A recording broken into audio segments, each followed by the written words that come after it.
A century ago, a strange meteor fell upon the demon realm. A fearsome guardian declared that the young man's game was over, his strange power useless here. It questioned the wish that drove him to this desolate land. The hero answered simply, to return to the home he lost. The great dragon scoffed, finding his wish laughably small for such a perilous journey, especially since the path home was an impossible dream he knowingly chased. The key, a dimensional orb, was nestled within the beast's own heart. With a knowing smile, the hero asked if it knew the suffering he endured to find it. He then revealed a staggering truth. He'd been trapped in this world for 100 years. Readying its power, the dragon sneered that in that case, his insignificant story would finally meet its end. But the hero had other plans. A brilliant light erupted from him, a power so immense it startled the ancient beast. Confused, the creature demanded to know what this blinding energy was, and how his injuries were vanishing. The dragon realized this was no simple healing trick. Fully restored, the hero gave it a choice: surrender the orb, or he would tear it out himself. The beast's eyes widened in shock. This was no mortal warrior. But a sudden, sharp impact struck it. The hero seized his prize, whispering an apology for his impatience. The dragon never even had a chance to retaliate. As the great beast fell, the hunter Minsu admired the glowing prize. A voice, Frey, wondered if a century was worth it for a demon's toy. Ignoring him, our hero absorbed the dimensional orb's power. Moments later, a swirling gateway of light appeared at his feet. He smiled at last. He was finally going home, back to his students and his brother, on planet Earth. He awoke in a quiet forest. Startled, the hero sat up, bewildered. He called for Frey, who complained about being too busy with dimensional travel sickness. Getting up, the protagonist told him to get over it. Frey humorously asked if he was prepared for the messy consequences. Our hero told him to be quiet before he got sick too. He then wondered aloud if this was truly Earth, as the scenery felt different. Musing to himself, he noted the world's energy felt strange, like being in a portal. Suddenly, he knew something was terribly wrong. Frey cried out in disbelief, while Minsu lamented that it had happened again. The journey had a cost. He was left with only 20% of his true power. A mysterious voice warned him to recover his strength or face dire consequences. But the hero knew it wasn't so easy. Last time, it took him decades to regain his abilities. Frey was stunned, but our hero remained calm, stating his skills were still usable. Elsewhere in the woods, a terrified girl ran, separated from her group. She couldn't believe her bad luck, encountering a high-level monster so early. Desperate to escape, she stumbles, falling hard. Glancing back, she prepares for the worst. But in a flash, Minsu appears, ending the threat before asking a strange question. "Is this planet Earth?" he asks. Terrified, she nods. He quickly realizes he's in Korea, the year 2037. Minsu had been pulled into another dimension in 2027. A century in the demon realm was only a decade here. He then asks about the current president. Confused, the girl answers Troy Dessou. A flash of anger crosses his face. "You mean that one-eyed brute?" he scoffs, frightening her again. Clearly, Minsu and Troyude share a bitter history.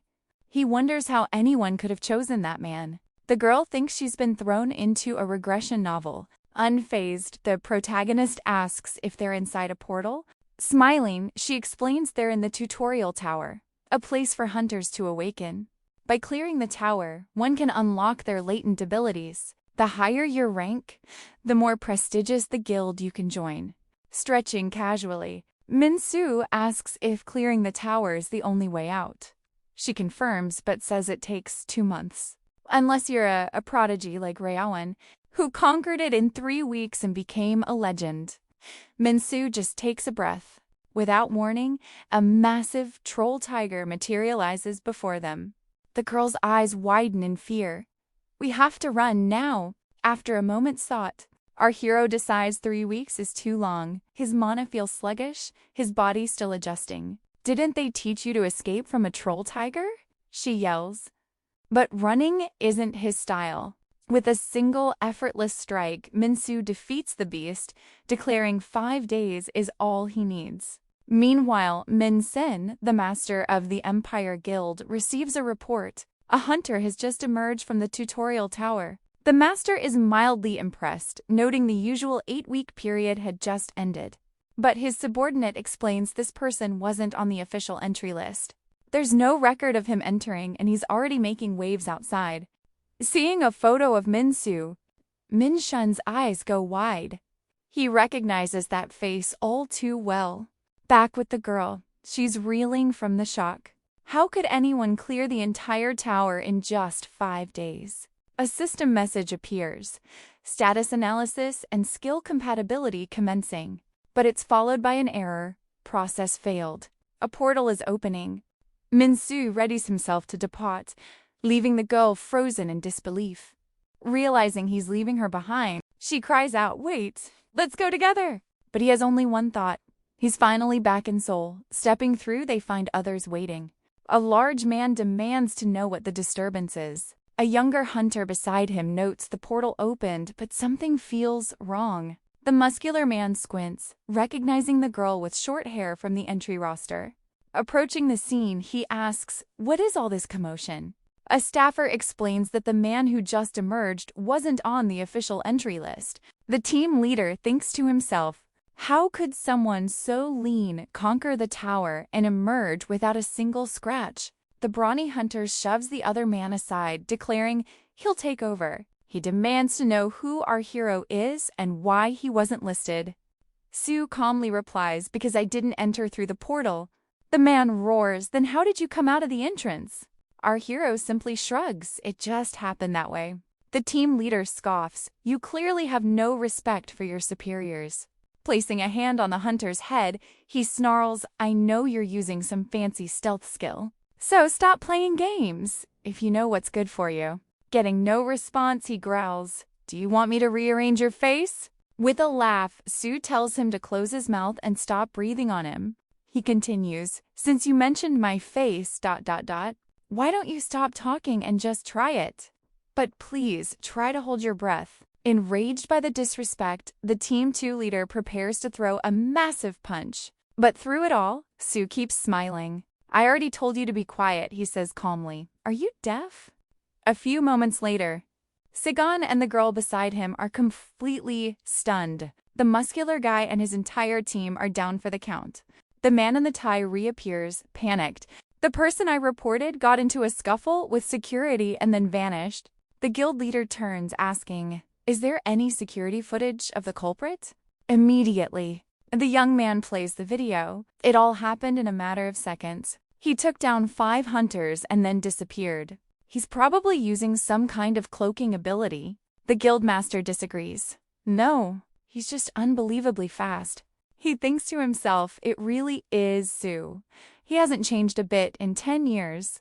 After a moment of silence, Sai gives the order, "Issue a wanted notice. When you find him, just say my name and bring him to me directly." As the team scrambled to begin the search, the guildmaster wonders, what in the world happened to that boy and where is he headed now? Suddenly, he spots the huntress who exited the portal with our protagonist, looking nervous.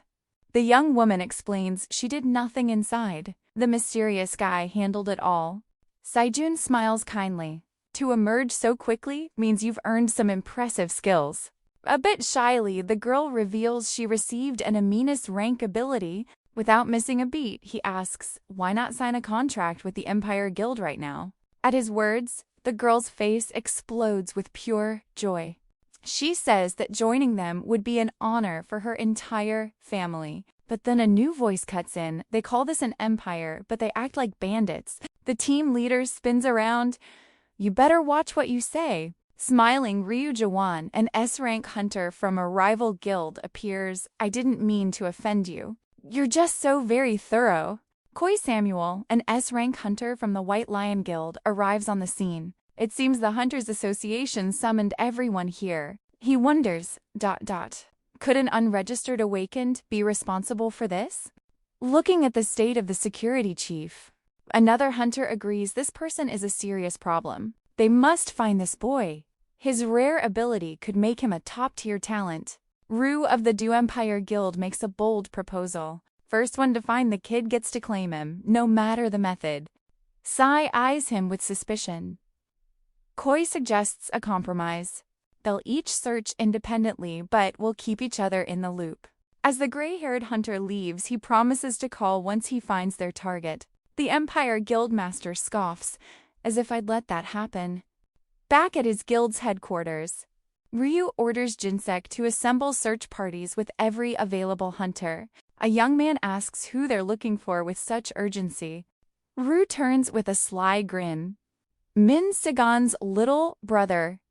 Meanwhile, Frey is confused. Their first stop back on Earth is a fried chicken shop? But after just one bite, his eyes sparkle. Is this the fabled golden fried bird? He exclaims, demanding more. With his companion satisfied, the main character reveals their next destination, home. Hours later, he stands before a small, humble house. He steps through the gate, lost in memories of a warm welcome. He recalls his father's playful scolding for being late, and his mother, offering food while telling him to call his brother. They would both rush in, excited for their family meal, but now the home is dark and empty. The sight weighs heavily on his heart. Sitting in the profound silence, he reflects on his faded memories. For some, forgetting is a gift. For him, it has always been a curse. After 100 years in the demon realm, his human senses dulled and he feared the curse would erase him entirely. He clung to memories of his brother and his students, refusing to let his existence fade away. Those memories are what kept him going for a century. Frey comments that his house feels lonely, unlike their cozy place in the other world. Our hero stands up. They don't have fried chicken there, he says, shutting down the argument instantly. Besides, he only came to see the place one last time. Now, it's time to find his students and see how they've fared after 10 long years. Especially Sigon. But suddenly a voice cuts through the air. He's completely surrounded by hunters. One man introduces himself as a C-rank hunter, boasting about how long they've searched. The protagonist stares back, unimpressed. And you want a reward for that? The hunter puffs his chest, repeating his guild's name. But our hero simply states, I only care about what you want from me. The hunter smirks. Looks like I'll have to drag you there. Our boy just grins. That sounds fun. He scoffs that even brutes are calling themselves hunters now, igniting his power. The fiery hunter tells his team to rough the kid up first. He lunges with a shattering impact, sending our hero careening into a wall. Ambon laughs, asking who he was calling a brute. The crew howls with laughter, saying he's out cold without even raising a fist. Seeing the attacker's lightning ability, Sue asks Frey if he wants a taste. Frey remarks it's the first power he has seen on Earth. He would be delighted to try it, but our hero stands up, completely unfazed, zipping past his attacker in a blur. The red-haired hunter can't believe his eyes, but a vicious strike cuts his question short. His face meets the unforgiving pavement. The other guild members are frozen in shock. Wasting no time, the protagonist unleashes Frey as a mysterious sigil glows on the ground. The process completes in an instant. Skill extraction successful. Frey comments that it wasn't half bad, though it tasted worse than chicken. One of the goons seethes with rage, ordering everyone to charge at once. Our hero smirks. This is the perfect chance to test his new toy. As he channels the new power, Frey nods in approval. A storm of lightning-fast strikes erupts from him. His opponent realizes he's in way over his head. As expected, a single kick sends the man staggering back. The skill is Vital Point Strike, and it's even stronger with a weapon. He casually picks up a knife from his fallen foe. He muses that the blade is dull, but it will do. Suddenly, a familiar voice calls his name. He freezes, mid-attack. His eyes widen in disbelief. Before him stands his younger brother. Tears stream down his brother's smiling face, while our hero stands there utterly speechless. The story rewinds 20 years ago, when gates ripped open across the world, unleashing chaos.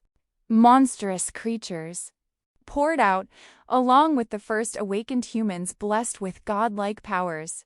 With no laws to govern them, it was an age of savagery. And in the middle of that turmoil, Sue and Shun lost their parents, forced to survive on their own. So our hero gave up school to become a hunter, using his awakening to provide.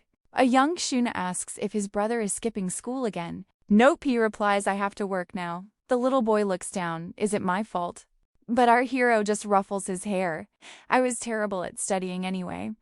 I just got a head start. Worried, the younger brother asks when he will be back. He just smiles warmly and says he'll be home soon. Back in the present, Sue is stunned by the beautiful house his brother lives in. As he gazes around in wonder, Shun says he used the skills his big brother taught him to earn all this. He reveals he bought the house for both of them, with a room waiting just for him.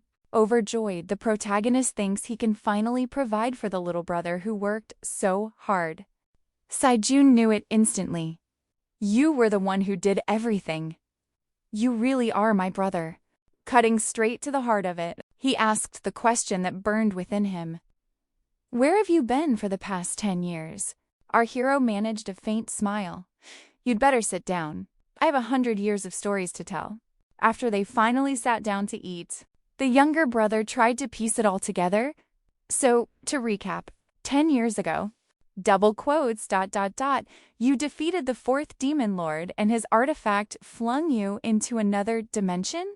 For an entire century, he honed his skills hunting dragons with dimensional magic, until he finally challenged the Dragon King himself. The king's defeat released an orb, the very key that allowed him to return to Earth. Sue confirmed the unbelievable tale. And the predator came with me. It's inside my body now. Shocked, Saijun asked, You mean you're possessed? More like a parasite, he corrected. I know how this sounds, but trust me, I haven't lost my mind. The younger brother looked at him, his faith unwavering. In this crazy world, I believe you. All that matters is your home. His eyes landed on a news report about a man named Dao. Sue's tone grew cold. Now it's your turn. Explain what happened here. How did a man like that become the president in only 10 years? Saijun's expression soured.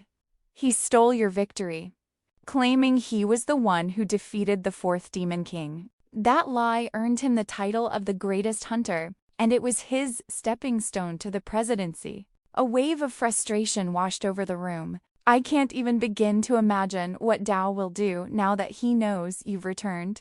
Our hero's mind flashed back to the earlier ambush. Are those attackers the president's dogs? But his brother shook his head. In South Korea, there are 7 representative guilds known as the Heptagram. They are the Empire Guild and the Infinity Guild. ... The Young Gang Guild, the White Lion Guild, and the Warrior Fighter Guild. Double quotes ... as well as the Blue Flower Guild and the Frozen Soul Guild. The ones who came after you were from the Jung Guild, led by a hunter named Ryu. We'll deal with him later. The protagonist's focus shifted. What about my disciples? Saijun hesitated, a flicker of unease in his eyes.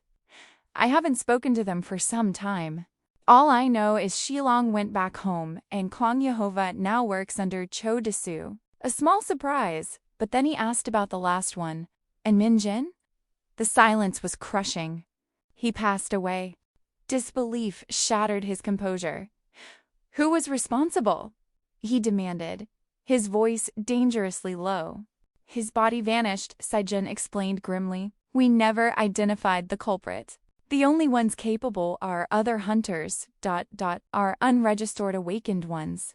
The problem is, even the HMCs couldn't find a single clue. A new name? Gems? Pulling up a file on his laptop, Saijun elaborated. A special unit that investigates crimes against hunters.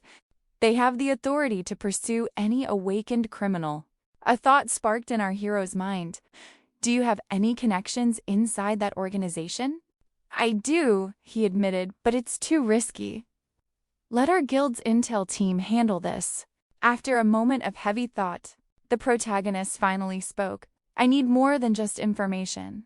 His brother grew worried. That group deals with the absolute worst.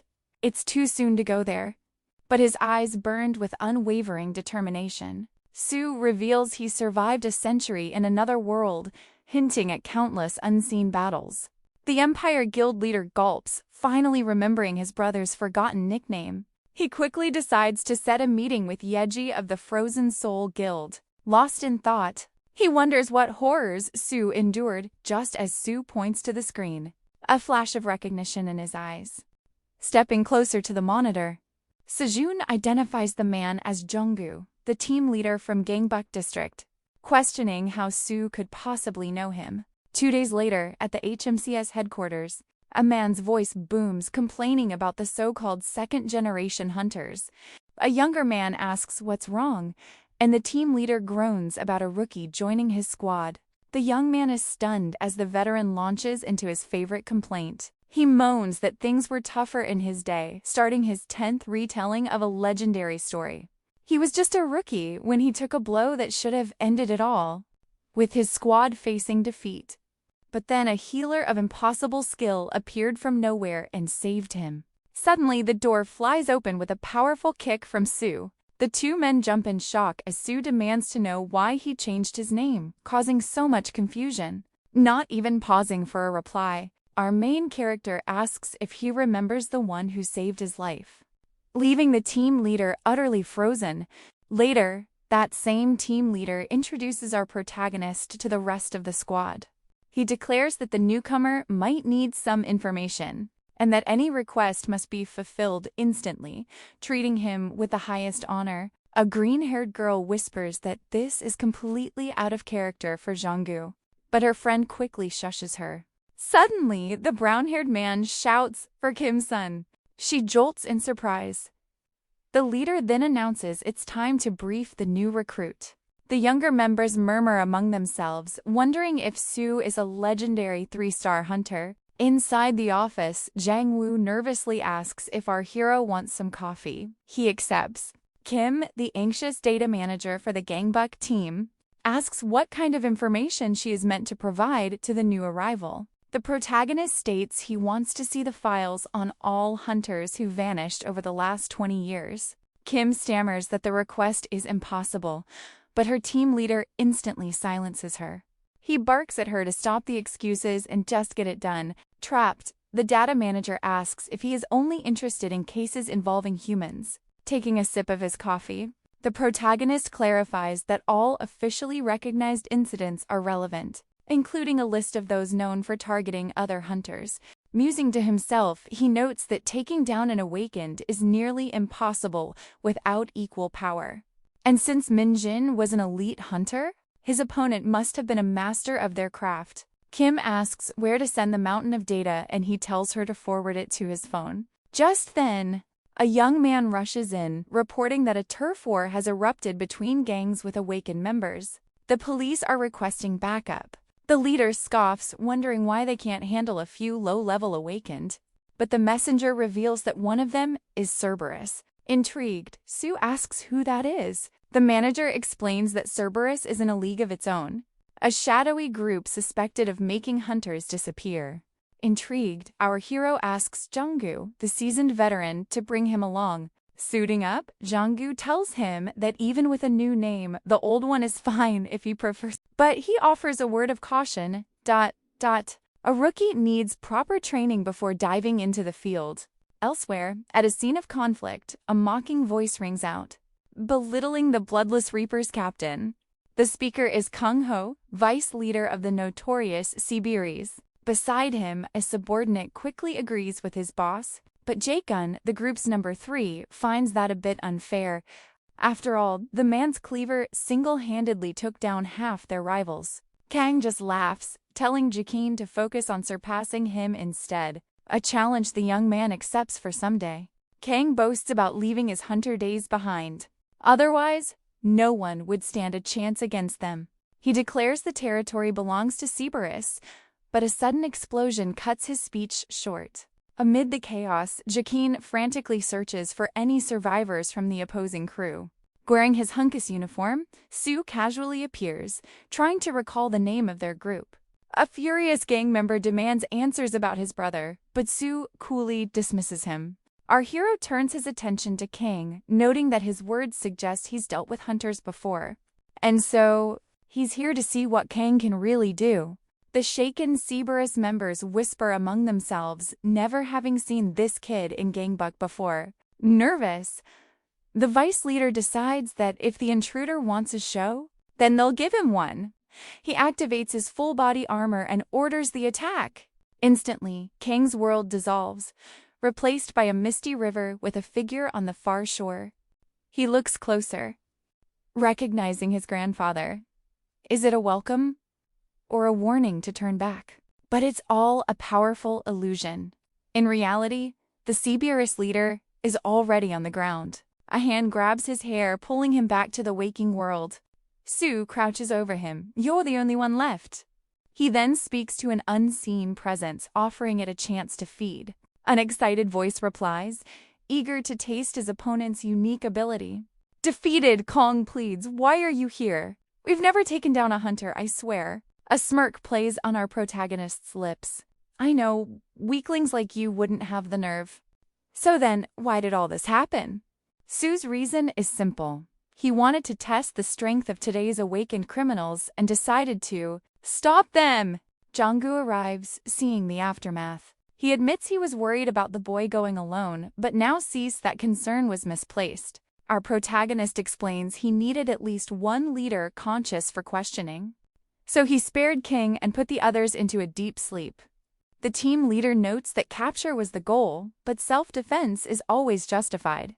That, he reminds him, is precisely why they wear body cams. In his mind, Jonggu wonders if this was truly necessary. While Sue cheekily claims he forgot about the camera, he then asks, "You'll cover for me, right?" With little choice, Jonggu lets out a sigh and agrees. As Sue leaves, he casually mentions they attacked first. "I believe you," Jonggu says, playing along. In the commotion, neither of them realizes that one other member of the group escaped.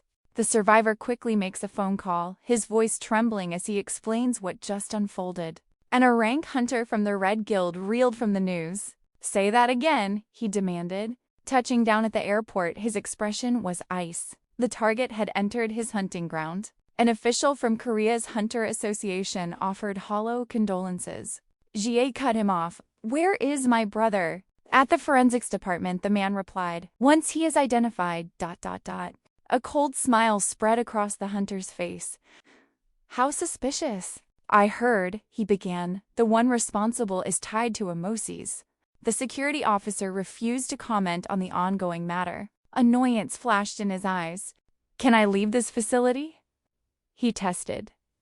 The answer was a firm no.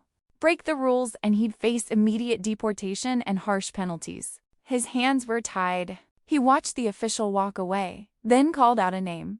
Ru. His trusted subordinate appeared instantly. He gave the B+ rank hunter his mission.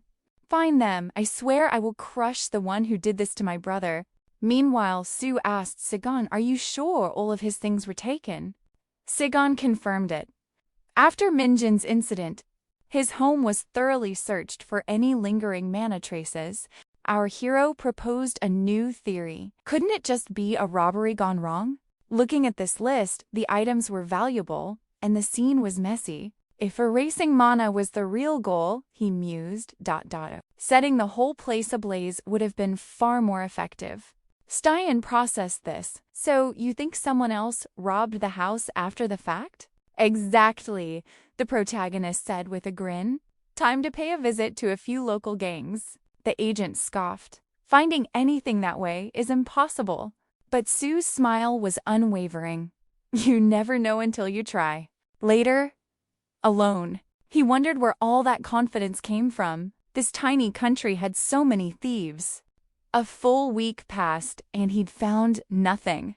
Free's attempt to help led him to a dead end, sparking his frustration. But suddenly, he overheard a conversation that changed everything. He listened from the shadows as men discussed AMC's cracking down on the gangs. An older man scoffed, calling the investigators government dogs. Just get rid of them all, he grumbled. Any hunter with real skill would join a proper guild anyway. A younger man nervously spoke up. Since we specialize in stolen hunter items...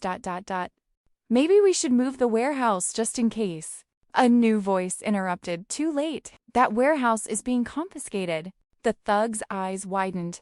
You're the one who's been tearing up the streets. As one man frantically called for backup, our boy looked unimpressed. I'm on a tight schedule. The warehouse location now.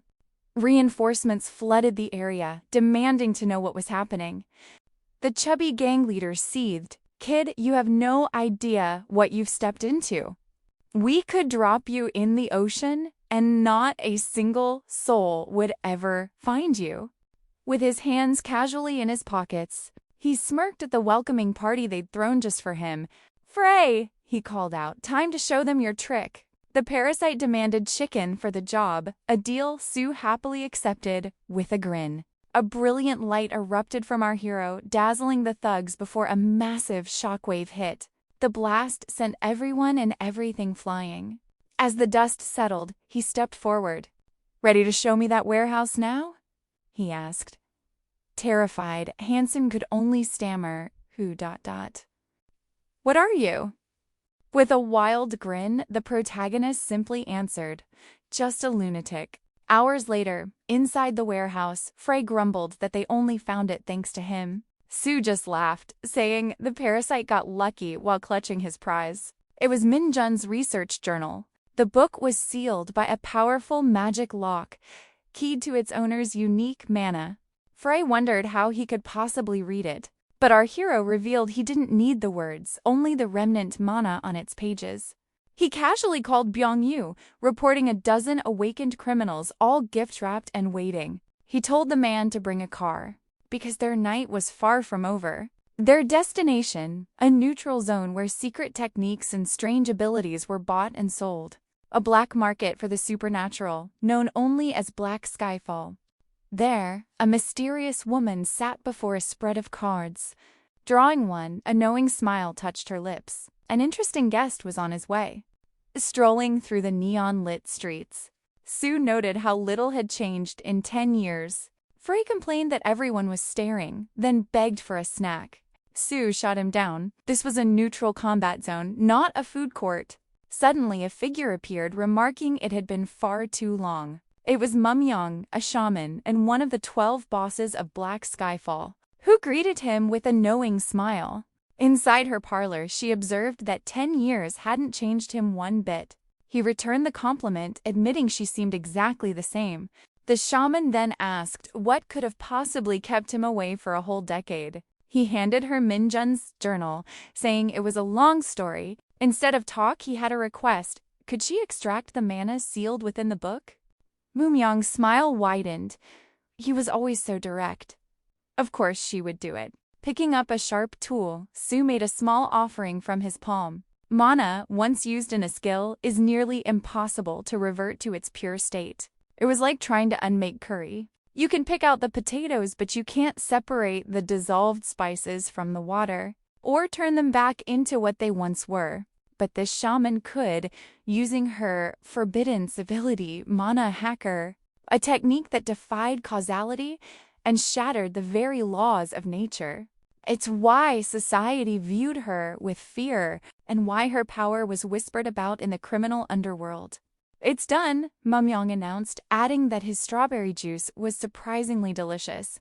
The comment made Frey's jaw drop in horror. But Sue just caught her wrist, thanked her for the compliment, and coolly replied, "That one's on the house." "Leaving so soon?" the shaman asked. But our hero had unfinished business. She sighed. He truly was an enigma. In the car, Frey shuddered. "I'm never going back there." "Why the fuss?" our protagonist asked. Frey retorted, "Those two are just plain creepy." But Suma waved it off. It was just a small prick on my hand. Now, it's time for the Institute of Ancient History. Arriving at the scene, he whispered, "This is the place where Minjun disappeared." "We're trespassing," Frey warned. But our hero explained the building was preserved by Sigon of the Empire Guild. It seemed Sigorn also struggled to accept the young man's passing. Placing a hand on the table, the protagonist focused. I need to see the memories of that day? Fry gasped. Are you really using that power? Just watch, Sood said, activating his ability. Mana Remembrance. A power to experience the emotions left behind in a place. Instantly, a vision appeared, Minjin facing a hooded figure. Frey complained, I can't see anything clearly. That's just how this power works, our hero explained. I can only experience his emotions, he thought to himself. He knew Minjun was a powerful hunter. The culprit had to be exceptionally skilled. Watching the ghostly image, Sue tried to piece together what happened. Was it an organization's doing? Suddenly, the hooded man moved closer, telling Minjin to speak up. So my disciple was part of a group after all, he realized. Frey's voice cut through his thoughts. Are you okay? Ever since you returned from the demon realm, you've done nothing but search for your disciples. And you just witnessed Minjun's final moments. Confused, Sue asked, when did you get so perceptive? The parasite answered, I can feel your emotions raging like a violent storm. It's making me sick. I'm fine, the protagonist lied. After 100 years, I was bound to crack eventually. Just then, a new hunter appeared. Are you Sue? You've led us on quite the chase. Someone is very eager to see you. Crossing his arms, our hero smirked. Looks like 6 little rats want to play. The hunter's eyes narrowed with menace. I'll give you 2 choices. Come with us quietly, or resist and get hurt. I'll choose the first one then. Sue shrugged. It's better than getting roughed up. But as one of the men approached to restrain him, he was met with an overwhelming blow. Grinning, the protagonist declared, on second thoughts, I much prefer option 2. You'll pay for that, the hunter roared, but a commanding voice stopped him. Stand down! With eyes full of hatred, a new challenger appeared. I'll take it from here. This prey is mine. Sumu's smile only widened. Now, this is going to be fun. The leader asked, Are you alone? Were you the one who defeated my brother Jatin? Scratching his neck nonchalantly. Our hero replied, I'm not sure. I don't ask for the names of trash before I clean it up. Those words ignited the red-haired man's fury, causing him to charge forward.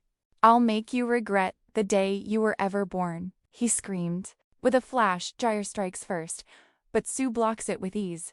And a rank? The hunter scoffs. Just an arrogant healer. He snarls, attacking again.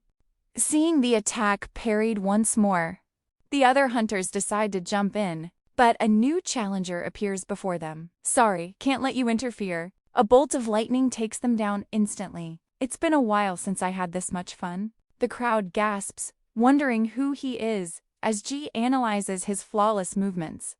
This was on another level. No speed type he'd ever met showed such precision. I have to go all out, he decides, grabbing a guild member by the neck. Sue's voice cuts in. When a crime is committed, the guilty must face the consequences. But you criminals prefer to play the victim. Enraged, the hunter roars, Are you saying they should all be eliminated? My brother only became a criminal to feed me. The only sinner here is me, and I'll pay with my life, he screams. He unleashes his ultimate attack, Heavenly Wolf Fangs. Calmly, Sue knows he can't dodge this alone. Free, activate the ability. The parasite protests its exhaustion, but our hero insists. One last time. Free agrees, and Sue unleashes the power of Neutralize, an ability that nullifies all of his opponent's attributes. GA realizes what's happening, utterly speechless. Yumpong is stunned. How could he possess a skill that cancels in a rank hunter's power? As he prepares to strike, our hero asks, if everyone in hardship became a criminal, what then? Your reasoning is outdated. The blow sends Gert flying, but he lands on his feet. His guild members watch in horror, but their leader orders them to stay back. I'll win this with close quarters combat, he thinks. He'll have to run out of mana eventually. But Sue closes the distance instantly.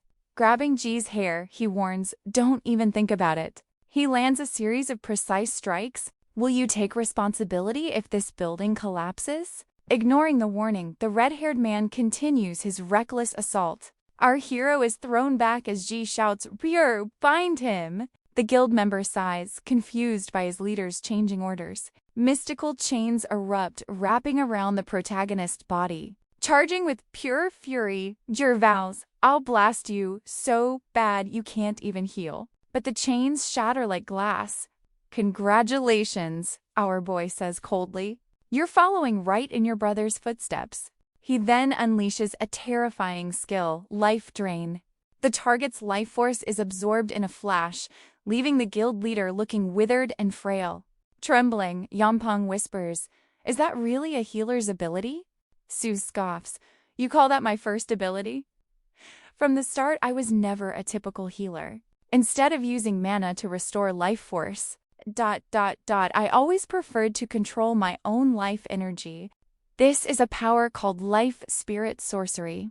Stepping toward the braided hunter, he announced it was his turn. Terrified, Yanpong immediately surrendered. Our hero told him to be quiet. Later, he wondered if he'd cleaned up properly. Then it hit him, his body cam. This time, it was clipped to his belt. Looking at the device, he asked Bangu if everything was recorded, since he was attacked again. Everything that unfolded was legitimate self-defense. In complete shock watching the footage, the team leader said everything looked fine. The only issue? The boy pressed the live button instead of record. Elsewhere, an official stated the situation had become a headache for the Ministry of Foreign Affairs, asking when HMCs started live streaming the takedown of awakened criminals. A man explained that the feature was 2 years old, meant for creating HMC's promotional videos. However, the project fizzled out when they couldn't produce any high-quality footage. Intrigued, the man with glasses asked why someone so gifted would ever join HMCs. A woman interjected that the real issue was the man defeated in the video, a guest hunter from the Red Guild. Suddenly, a new figure arrived, apologizing for the delay. It was Choi Zoo, the president of Korea himself. He calmly asked to be briefed on the problem. Days later, in the Empire Guild's cafeteria, Sain asked if Sue was even listening. He tried to bring up the now famous live stream, repeating his question. Our hero's reply? "Nope, I'm eating." He quickly added, "Okay, yes, I'm listening." Then, before his brother could talk, he asked if they could eat there every day. Saijon said yes, trying to get back to the live stream at the hottest topic around. Sai explained that, luckily it was a low-quality body cam, so the main character's face wasn't clearly seen. But if Dao finds out you're back, there's no telling what he'll do. You need to lay low. While munching on a pastry, Sue agreed. He promised he would as long as they could finally stop talking and just eat. After his brother fed him a bite, the spectacled youth protested, "I'm not a kid anymore!" But our hero just smirked. "You'll always be a brat to me." Other hunters then approached them, including the very girl who was in the tower with the protagonist. Staijin introduced Shinji Su to his brother, a recent addition to the Empire Guild. He then guessed everyone was gathered for the joint seminar for new guild hunters. With a bright smile, Soup confirmed, introducing Chu Hammond from the White Lion Guild and Yamato, a hunter from the Frozen Soul Guild. The young man turned to Sue, saying he'd heard much about him and was glad to finally introduce himself. He added that he was looking forward to working with the protagonist. Smiling, our hero replied that the feeling was mutual. Butting into the conversation, Chu scoffed, "So this is the rookie who stirred up all of that trouble. I saw the stream where you took down Gert," he continued. "He was sort of a rival of mine. You don't look like much in person."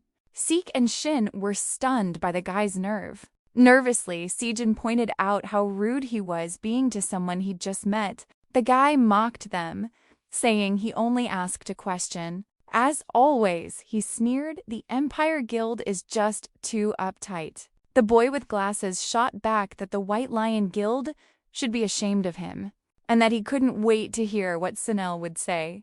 Shu proclaims that as a direct disciple of Xiaolong, a threat like that means nothing to the Blackwater Lotus. Eden Su observes from the sidelines. He listens quietly, recognizing the name of his own disciple. As the tension builds, he finally decides to intervene. He challenges the young man. You want to test the one from the video? Then come. Show me how well your master has trained you. Shu's face twists with rage. How dare this boy speak of Xiaolong? But this is the Empire Guild's domain. With a frustrated kick to a nearby chair, he holds back. He turns, delivering a final warning. You better watch your back. Seek apologizes for the scene, but Sion simply waves him off. Turning to our hero, he promises to handle things, but Sumu isn't worried. After all, this upstart is merely a disciple of one of his own. In another place, a deal is being settled. Sipping his tea, a man notes that this issue could have been handled with paperwork. But for you to come in person, it is truly an honor. The leader of the White Lion Guild explains he came to apologize for his members' disrespect. Towards a new HMC's hunter, a knowing smile appears. John Ho, the director of HMCs, sees the truth. You're here to scout him, aren't you? However, there's a small problem. The person you want to see is on a special assignment. He's currently selecting awakened criminals from the state prison. The White Lion leader feigns surprise. My, what a rare task. The director replies that while it's uncommon, it's not without precedent. A duty once reserved for only the largest guilds, but times are changing. Sunil pivots. Then at least allow my subordinate, CHU, to apologize to the boy directly. Jian agrees. The issue is between those two, after all. He wishes the man a safe journey. As he leaves, the White Lion leader thinks to himself, I won't lose a talent of that caliber so easily. He turns. Secretary, inform Hunter CHU to prepare for a trip. Understood, she replies. What is his destination? We are taken to Inan, where a prison guard anxiously awaits the MCS team's arrival. His partner tries to calm him down, while another complains about the commotion. Inspection season is always such a pain. Why can't these criminals just behave? He glances at the file for Kazer's Volk, a man who suddenly ignited a massive rebellion, as if he'd lost his senses. The younger guard mentions Volk was a legend in the underworld, notoriously difficult to capture. And now he's scheduled for transfer to Genwin. Deep within a cell, a rat whispers to Volk. It carries a message from the organization. If he wants to be free, he must spark a massive incident inside the prison walls. Standing outside, Sum takes in the intimidating sight of the awakened prison. Moments later, a guard rushes to inform CHU that his target has just departed. Seriously, does this prison transport have to move at light speed? Just as he spots the bus, it's already leaving him behind. Hopping in his car, he sighs. Apparently it's Gang 1 for him. He just hopes the overtime pay will be worth it. Inside, Sue sips an iced coffee, while his companion, Vogue, complains that watching him drink alone is just plain cruel. Our hero couldn't care less. Vogue smirks, asking if he's the warden at his new accommodations, without missing a beat. Sue flatly says no. Vogue seems intrigued. The kid's confidence must mean he has some serious skills. Sue finally turns to him. And who are you supposed to be? The prisoner just chuckles. You're really something else. Do you even know why I'm being moved? Sue deadpans. Is it because you talk too much? Volk rattles his restraints. These are just a precaution. Since I completely dismantled 5 awakened criminals. So the real question is, why isn't a ++ level threat? ... being moved in a standard bus with only a cocky rookie for an escort? Leaning in, the prisoner whispers, I can tell you one thing. You are in way over your head. Suddenly, a massive explosion rips through the air, sending the bus flying. Outside, a monk-like figure and a young man watch the wreckage. Think Volk made it? Just then, the door is kicked open, and Volk emerges from the flames. He glares at the old man. Were you trying to send me to the great beyond, too? He mocks. The old man scoffs. If the gray wolf of Bastia falls to something so minor, you've become a common mutt. He then asks, "Did you take care of the escort?" Volk grins, a swift kick during the chaos, so yes. "You could say that I did." Growing impatient, Vogue urges the purple-haired kid to remove his cuffs, but the boy warns him, "Only if you want to lose your hands." With a final click, the chains fall away. Volk stretches. "I was about to lose my mind from boredom." The kid retorts, "It's only been a few months." Suddenly, a new voice cuts through the air. "Freeze! It's CHU. I had a feeling you chose this dark, empty road for a reason." He then scoffs, if Sumu was taken down by this lot, he must not have been anything special. CHU readies himself for battle. "Which organization sent you?" he demands. "Or would you rather I beat it out of you?" The purple-haired boy recognizes him. "How long have you been tailing us?" The old man notes that CHU is all alone. A wicked smile spreads across Volk's face. CHO's patience wears thin. Enough whispering. "Just tell me who you are." Volk laughs darkly. "Does it matter?" "You won't be around long enough to remember." In a flash, Volk unleashes his true beastly form. CHU feels a jolt of concern. He has to defeat him quickly and force him back to his human state. He activates his ability without hesitation. Azura Diamond Rage. His body becomes coated in a brilliant armor as the two warriors clash, their powerful blows shaking the ground. Even Volk is surprised. This hunter is stronger than he looks. CHU can feel his attacks landing, causing real damage, but somehow his opponent remains standing. Volk taunts him, "Is this supposed to be a welcome massage?" As the epic battle rages on, with no time to waste, the elder gives a command. The young man obeys, unleashing his 10-headed viper. Vicious snakes erupt, instantly capturing CHU. Volk scoffs.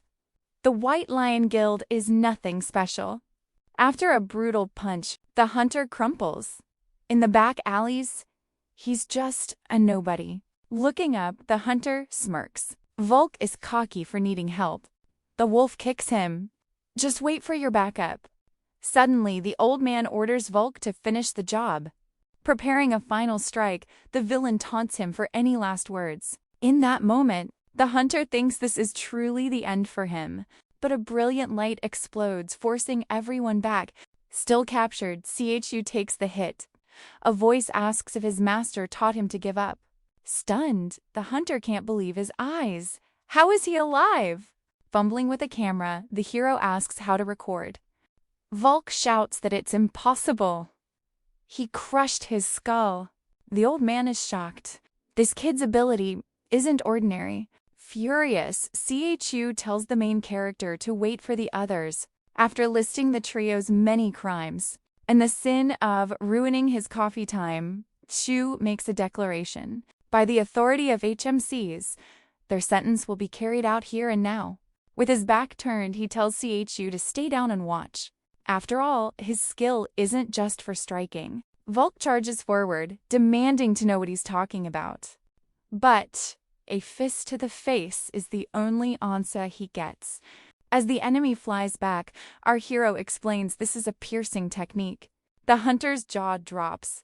How does he know a technique from Master Sion? The hero explains further. You must drain the strawberry juice to tenderize the meat.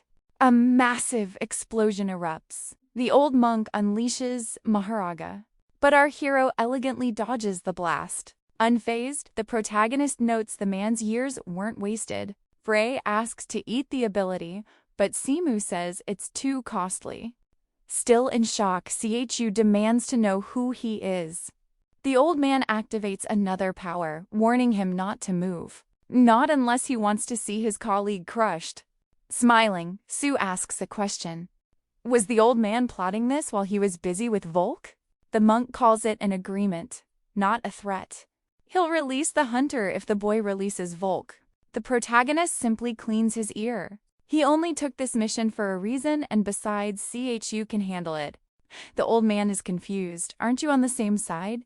The hero answers, The only allies here are him and Volk. With no hesitation, our hero identifies them as hunters from a powerful guild, pointing to their cursed gear. The bald man sneers, wondering why he'd dare to face them alone. Sue's eyes narrow. He's here for the name of their master. Alarmed, the old man warns him to stay back. But the protagonist unleashes a shockwave, shattering the old man's enchanted tool. Stumbling back, he can't believe a normal human could possess such dense mana. Sue smirks, noting his power is already at 40%. It seems these warm-ups are more effective than he imagined. Growing bored, he tells the old man to stop stalling. His remaining time is short, after all. Refusing to yield, the man scoffs. Does he really expect them to talk so icily? He explains that all members are bound by a silence pact, a vow sealed with their own mana. Just then, Vogue staggers to his feet and the old man asks if he's ready. A cold smile plays on our hero's lips. Is this all because they fear defeat? If so, he tells them not to worry. Just get knocked down a few more times. They'll get used to it. Sensing the shift in the air, the bald man desperately calls for Volk to act. Enraged, Volk charges forward, roaring that he'll vanquish the boy, even if it's the last thing he does. But suddenly, CHU appears, coolly stating, "No, you won't." The hunter grins. Now, the playing field is finally even. Vogue glares, saying he should have stayed out of it. Just laughs. This is where the real fun starts. Sue then calls forth a new power, 1,000 winds. Luminous tornadoes erupt, trapping his foes and lifting them into the air as he seizes the old man's throat. Our hero whispers, asking what it feels like to stand on the edge of oblivion. Helpless, the old monk can only choke and struggle. Sue's voice is calm. How much longer until you're ready to talk? As his senses fade, the old man gasps, "What ... are you?" The protagonist simply replies, "Apparently, once isn't enough." Watching from the side, CHU is in disbelief. The boy is actually mending his foe's injuries just before he passes out, using an absurdly potent healing art. With his arms crossed, our hero asks for the third time who sent them. Broken, Volk pleads with the old man to just tell him everything. Finally, he whispers the name, Bestia. A spark of excitement flashes in the protagonist's eyes. The injured monk realizes his doubts were wrong. After witnessing these abilities, he's certain this boy is one of the 3 lost legends known as the Mad Dog. Stepping closer, our hero says now that they're cooperating, it's time for a proper chat. He needs to know about the snake-like member. We learn of an elite group of hunters led by a figure named Crow. In this world, their power is immense, unmatched in skill and influence. That was why the old man, a first-generation hunter from the shadows, couldn't refuse their call. But for the assassins of this guild, secrecy is the ironclad rule. Protecting their leader's identity is their highest, most sacred duty. The bald man thought that in 15 years, he never dreamed he'd betray his comrades. But after staring into the abyss multiple times, his will shattered. He revealed the target's name, Black Mamba. The name intrigued our hero. He had one final question. Were they involved in the order against Hunter Minjin? Vogue's bowed head was all the confirmation he needed. A chilling realization washed over the man. The old man explained that even as members, they operated independently. They didn't know each other's faces or locations, but there was a reason he was sent for Volk. The organization's biannual meeting was in 1 week, and Volk was ordered to attend. But if Sukyun wanted, they would give him the location and serve him as his new subordinates. CHU was in disbelief. He pleaded, "Brother, you can't be serious." Our hero coolly replied, "I'm not your brother." But the hunter pressed on, "You used Asura. You must be connected to my master. Please accept me as your disciple instead of them." So Yoon tuned him out, his mind focused on Black Mamba. Still, if his plan reached the organization through these two, it could all fall apart. So he made a shocking choice, accepting them as underlings and leaving CHU speechless. The old man swore they would be completely loyal, but our hero had one condition to prevent another betrayal. They both had to take a mana oath. That's a leash for a person's soul? Volk protested. The old man immediately silenced him. Radiating power, our boy commanded them to channel their mana and speak their names. Left with no other option, the pair obeyed. Frey cheered, delighted by his new underlings. Their reward for this oath would be his protection. As long as they remained loyal, their lives were safe. Kneeling, they accepted. Throwing a tantrum, CHU blurted, "If you won't take me as a disciple, I'll report this." But one stare from those glowing red eyes and he nervously laughed it off as a joke. With the contract sealed, the protagonist confirmed the meeting was in 1 week. Then, he accepted CHU as his disciple, needing all the help he could get. The hunter lit up with joy. As they left, Sushun considered his new team. They could make a mess, but he'd need one more ally to handle the cleanup. We cut back to the now empty prison cell. The director was seething. He demanded to know how a prisoner could just vanish and why Agent CHU didn't stop it. Thinking on his feet, Junggu tried to find the right words. The director then asked why the transport officer was a no-show. The agent explained that a normal transport needs 4 to 5 officers, but for Volk, it should have been at least 10. Yet, the director requested only 1. What does that have to do with the prisoner escaping? The director roared. According to Junggu's intel, the new transport officer heard the prisoner admit to controlling high-ranking officials right before his escape, and while a criminal's word is questionable, this demands a closer look. So, HMCS is launching an operation on the escapee and the prison itself. Later, our hero's friend reports that, per Sue's request, the transport mission is cleaned up and the bribery investigation is underway. We find our main character standing with CHU, the old man known as Red Ghost, and the escaped prisoner himself. The brown-haired man panics, asking why a wanted man is with them. But Sue cuts him off. They need to focus on the operation. He declares that tomorrow they will infiltrate the Bessia organization's summit, a meeting of 8 elite awakened assassins with details coming from their new allies. Jungkook can't believe it. He asks if they're really infiltrating an assassin's den with such a small team, and what the objective even is. With a smirk, our hero reveals their simple goal, taking them all down. The day of the meeting arrives, and one member wonders about the mandatory attendance policy. Annoyed, a long-haired girl points out that Volk and Red Ghost are missing. The guy just scoffs, saying he never counted on them anyway. A young redhead chimes in, doubting they had the nerve to betray the organization. The girl with bangs fumes, cursing Volk for breaking his promise to go to Earth X together. Suddenly, a man with a scar silences them, stating that dealing with traitors is the boss's decision alone. With a playful smile, the organization's leader admits she's enjoying the drama, though the disappearances are a surprise. She then asks if anyone else has objections, or if they should just have a little contest to decide who gets to handle the traitors. The other members stay completely silent, until someone turns to the boss, telling her to stop with the terrible jokes. Black Mamba says they can schedule the punishment.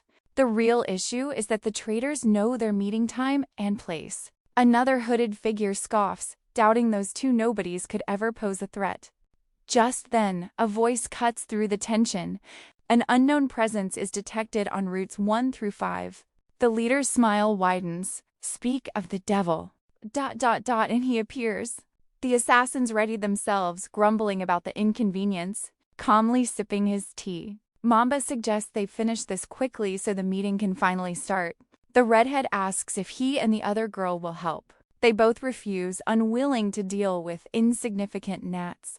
From inside the ventilation system, Jungkook watches the leader, hearing her wish they'd bring back proof of the intruder's capture. He thinks to himself that he can't even win the lottery. So why is his luck suddenly changing now? We jump back 30 minutes earlier as Sue's team approaches the location. Red Ghost explains the layout. There are 5 entrances, each with intruder detection sensors.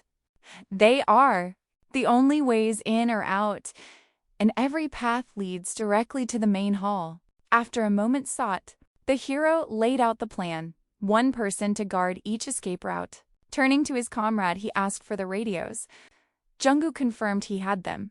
Our hero then gave the order, advanced through separate passages. If anyone was too strong, they were to call him, especially the formidable man in black. Inside, the team leader noted his smooth entry, but his path was sealed, forcing him into a nearby air duct.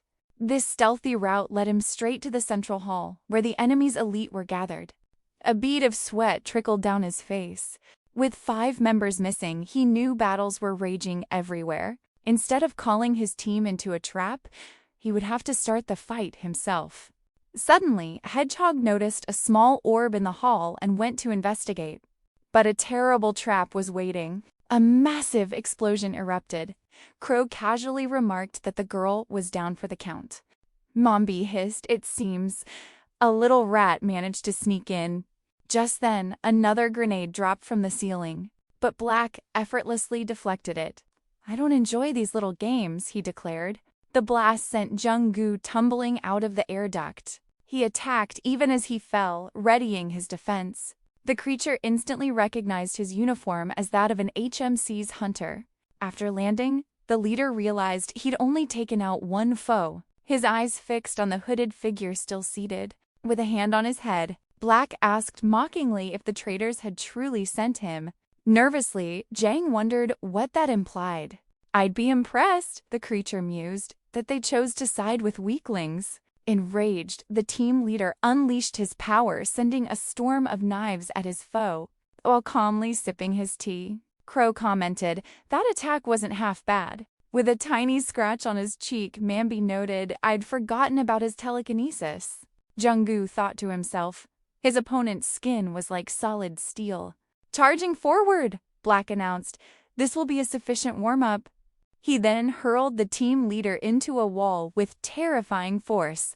"I tried not to crush your vitals," the creature sneered. "Crow, may I finish this?" Grasping his radio, the team leader tried to send a desperate warning, but in an instant, he was pinned by Black's foot. "You're a bit late for that." Calling out the traitors' names, the villain asked who was next. But to his shock, the entire team appeared. With his back turned, Black seemed oblivious to the attack coming from behind. A brilliant explosion suddenly engulfed the hall. Sent flying, the creature seemed almost impressed. Now that was unexpected. He was shocked they had defeated the other members and arrived so quickly. Mambi taunted, "You must be disappointed, Crow." She agreed. "I thought I'd chosen useful pawns." The snake then added that something felt off, judging by the state of the heroes. A real fight had clearly occurred, meaning Tiger and Grizzly were not defeated so easily. Black landed a powerful blow, sending debris flying. Charging through the chaos, Shu yelled, "You talk too much for an assassin." Mambi demanded answers. "You're not from the White Lion Guild? So if you're not with HMCs, what are you doing here?" Shu slammed right into Junju, shouting, "My bad." The Fang creature just sneered. "What a mess. They fight like strangers. This is no team." Elsewhere in the chaos, a hero asked, "Who is this Su?" From behind, a voice answered, "The one who brought us all together." Jungkook's eyes went wide. "CHU? How did you get here so fast?" He grinned. "I ran the moment I got the call. Su is handling the others alone. All we have to do is keep this target occupied until he arrives." Volk lunged forward. "Do you two really think you can stop an awakened rank?" Red Ghost held back, sensing something was wrong with the room itself. His mind raced as he analyzed the situation. He realized, it's a trap. That's why Crow is so unfazed. Her true power was a complete mystery. It was impossible to predict her next move. An old man raised his staff. "I will handle their leader. The rest of you, take down Black." Mambi dodged another attack. "Is anyone ever going to answer my questions?" Ghost gave him his answer. "No one leaves this room until our master is here." He then unleashed his binding ability. Mystical chains erupted, snaring the heroes. Crow didn't even flinch. "Is this for real?" The old man scoffed. "Not even your rank can break you out of that." The Bestia leader chuckled. Your boss must be incredible for you to have such confidence. But the old man was focused solely on Crow.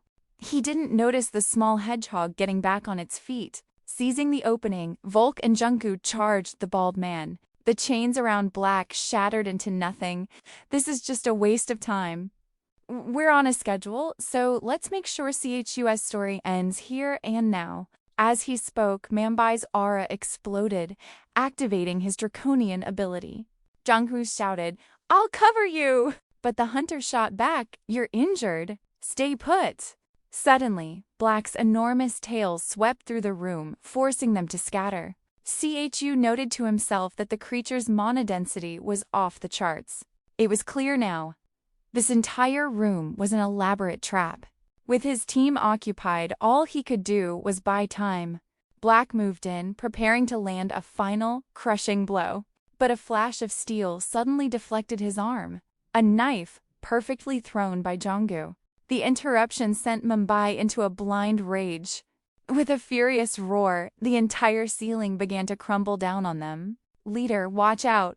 Shook cried, taking a heavy blow meant for his captain. In a blink, Black appeared right behind Bamboo. "You heroes are always so naive," he whispered. "Ranks, mana, ... None of that determines the victor." He leaned in. "Did you really think we wouldn't prepare this place for you?" As Vogue was struck, Mumbai revealed the awful truth. The entire hall is rigged to self-destruct. Which means once you're inside the serpent's nest, there's no escape. So stop struggling and accept your fate.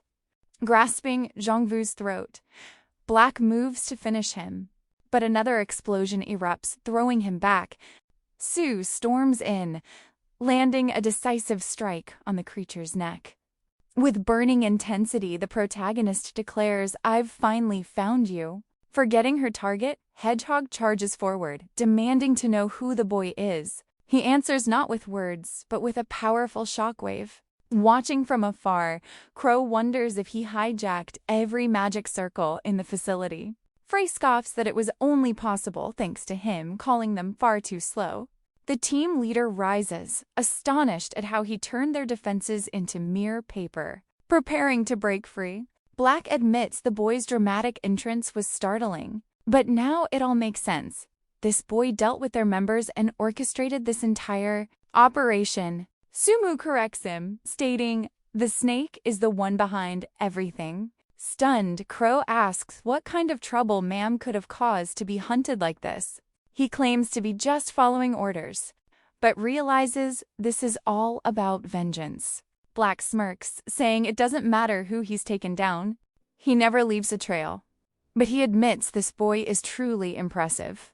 Power flaring to life, the protagonist vows to get his revenge. But first he needs answers as flames begin to surround the creature. Crow extends a hand, attempting to intervene. But Ghost stops her, urging her to listen to what the third legend has to say. Raising her hands in peace, the leader insists she won't interfere, but asks about the old man's loyalty and who this boy really is. As he struggles to defend himself, Mam realizes the support circles have been turned into traps. He wonders, how is Su so fast, so powerful? Does he have some kind of tracking skill? Our hero slams the creature into a wall, leaving it crumpled on the ground. Black lets out a laugh, intrigued. He has never encountered anyone like this young man. And though he prides himself on knowing every elite hunter, he demands to know who the boy is, and what desire drives him to go this far, blocking an attack effortlessly. Pshu pins Mam down. "You've completely misunderstood. I'm the one asking the questions here." Pinning the snake's head, the protagonist gives a chilling warning. One wrong move, and it's over. So stay quiet. Wounded, Black grits out, ... Fine. Our hero grabs his face, demanding he speak clearly. Who ordered the incident with Minjen? Mom's mind races. All of this because of that historian? A slow, wicked smile spreads across his face. ... Now I'm starting to understand. The protagonist gives an ultimatum. Confess if you want to see another day. Grabbing Sue's arm, the villain sneers. You're right. But how can you listen when your ears are about to melt away? In a flash, the creature spits a potent venom from its mouth. Ma'am then declares the first rule of his trade: never reveal the client. Coughing, the main character demanded to know why he was spit on. As he healed, he declared he would make the creature talk. Black's eyes widened. A healer this powerful? He had to call Crow for help. With her hands up, she admitted she was surrounded. Panicked, Black began to spill everything. The client was P&D, but before he could finish, the informant suddenly self-destructed. But Siwoo heard the name, Pandemonium. In that instant, the leader's eyes glowed crimson and she took down her own team in a flash. Lowering her hood, she revealed his true name: Mad Dog Min Siwoo, a legendary first-generation hunter who vanished 10 years ago. Siwoo's gaze sharpened. Are you working with Pandemonium? Crow simply laughed. Her group were assassins, not pawns in some personal game. She then explained how she discovered his identity. Her sister once spoke of a hunter with a strange healing power. Siwoo pressed further. Is that the whole truth, or are you lying? Floating effortlessly, the girl insisted she was being honest. You already know so much about me, she added. You should believe me.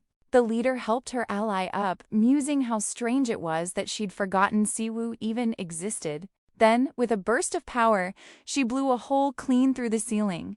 As she left, Crow called back, Are you going to follow us? He looked up calmly. No need. I have what I wanted. She smiled. Then we'll meet again soon. Why let them escape? His companion asked. It was either that or get buried, Siwoo replied. Besides, their main objective was now complete. All that remained was the cleanup, a job for Junggu. Looking at the remains of their informant, Siwoo wondered what secret Minjin uncovered to be silenced. Days passed, but the name Pandemonium echoed in his mind. His research began. 20 years ago, the first gate opened on Earth. From it poured all sorts of new things, including mana itself, monsters, magic stones, priceless resources, and demons. A race from another dimension, masters of mana, with powers like the Awakened. History tells us that after the first gate appeared, they used the chaos to invade our world.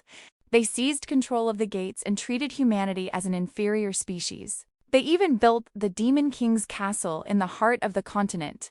It was then that a faction of humans swore fealty to King Pandemonium. But their reign was cut short by the first generation of hunters. And so the Great War for Earth's survival began. Ultimately, humanity was victorious. It was during that war that Siwoo was cast into the rift. He thought back. Pandemonium was supposedly defeated before the war even ended. So, why has his name resurfaced now? The hero decided to consult his inner partner.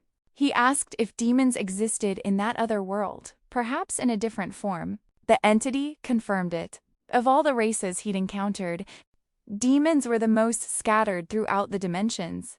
Siwoo realized that even in that other world, are they always like this? Dominating and exploiting everyone? Free admits he isn't sure. Before meeting the boy, his memories were gone. All that was left was a feeling of loss, of something precious stolen by demons. But after a century of facing them, he knows one thing. They are twisted beings, capable of anything. Impatient, Shu states that 10 years ago, he was too busy stopping demons to gather information. All he learned was that their mana has a different pattern than humans, and they have become masters of imitation. Free asks why the main character doesn't just wipe them all out to fix everything. But our hero says it's not so simple. Just then, Sejin enters, seeing his brother arrived early. He immediately wants to know what trouble he's in now to need a secret office. Shu insists he was just seeking answers about what happened to Minjin. But Sejin, the guy with glasses, says Huang told him he dismantled an entire assassin organization. He demands to know who Shu is hiding in the office. Two pouts. After all his talk about being discreet, he mutters that Bangu has a big mouth. He then turns to Sejin, telling him not to worry. He plans to visit the president himself since a direct confrontation might stop him from making any foolish moves. A worried look crosses Sejin's face, reminding his brother he hasn't even fully recovered. Still, he won't stop him, knowing he'll face challenges one way or another. Shu playfully puts Sejin in a headlock, saying he worries too much and sounds just like their dad. Pulling himself free, Sejun reminds the protagonist of his promise. In exchange for the office, he must train the guilds. Newest members. It seems Hunter Shin's ability is far more complex than they first thought, and they need an experienced eye on her. Scratching his ear, our hero agrees, but says they should eat first. Sejin asks if he's a walking black hole since he just finished dinner. Free happily chimes in that he is also hungry and wants chicken. The main character is suddenly sure Free is the real reason his stomach feels so empty. His phone rings. It's Junggu asking if Ju really wants his name left out of the report. Annoyed, the protagonist tells him to watch his tone since he already told Sejin everything. The team leader complains that the boy doesn't understand the scale of the incident. Every media outlet is demanding information, and the team is drowning in calls. Jungho also mentions the branch. Director has been watching them closely ever since that day, all because he remained anonymous. Chu asks if that means his plan is getting results. Frustrated, the leader says, that's not the point. The protagonist suggests crediting the White Lion Guild, but the man says he already tried contacting them, and considering the recent troubles at the prison, it would be better if he changed his mind. Our hero says he's eating and abruptly hangs up. Leaving the room, he sighs that unbelievable things just keep happening. Sejin asks if that was team leader Huang on the phone. Confirming, the protagonist jokes that the man really loves his job, then asks about the latest news on the demons. According to his brother's intel, the young man explained that after the 4 demon lords vanished, the creatures signed a peace treaty, establishing an institute on the polar continent. Their goal was to study the mana seeping into Earth, and they've been quiet ever since. Now, seeing a demon is so rare, most kids think they're just an urban legend. Sue processed this shocking new information about a treaty. Frey scoffed, declaring it a lie. A demon would never desire peace. Our hero admitted he felt the same unease, but wondered if, like humans, not all demons were the same. After all, Crow's mana felt demonic, yet something about it was different.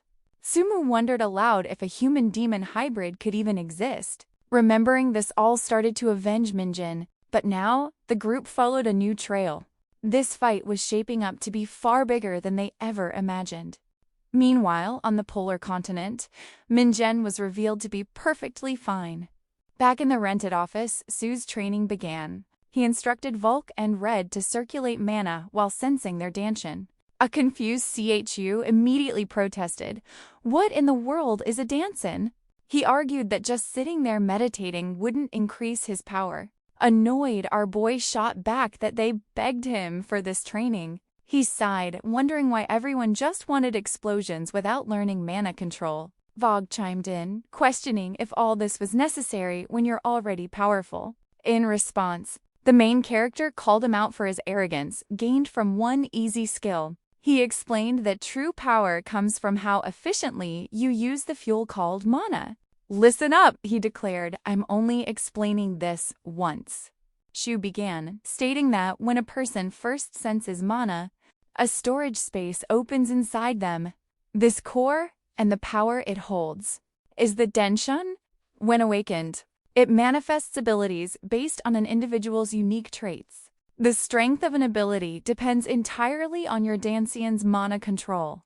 Through constant training, the Danshin's capacity grows, allowing you to store even more mana. Understanding its essence is crucial for beginners, and meditation is the best path. So, everyone be quiet and focus. With the lesson over, our hero added that the next day he'd push their bodies to their absolute limits.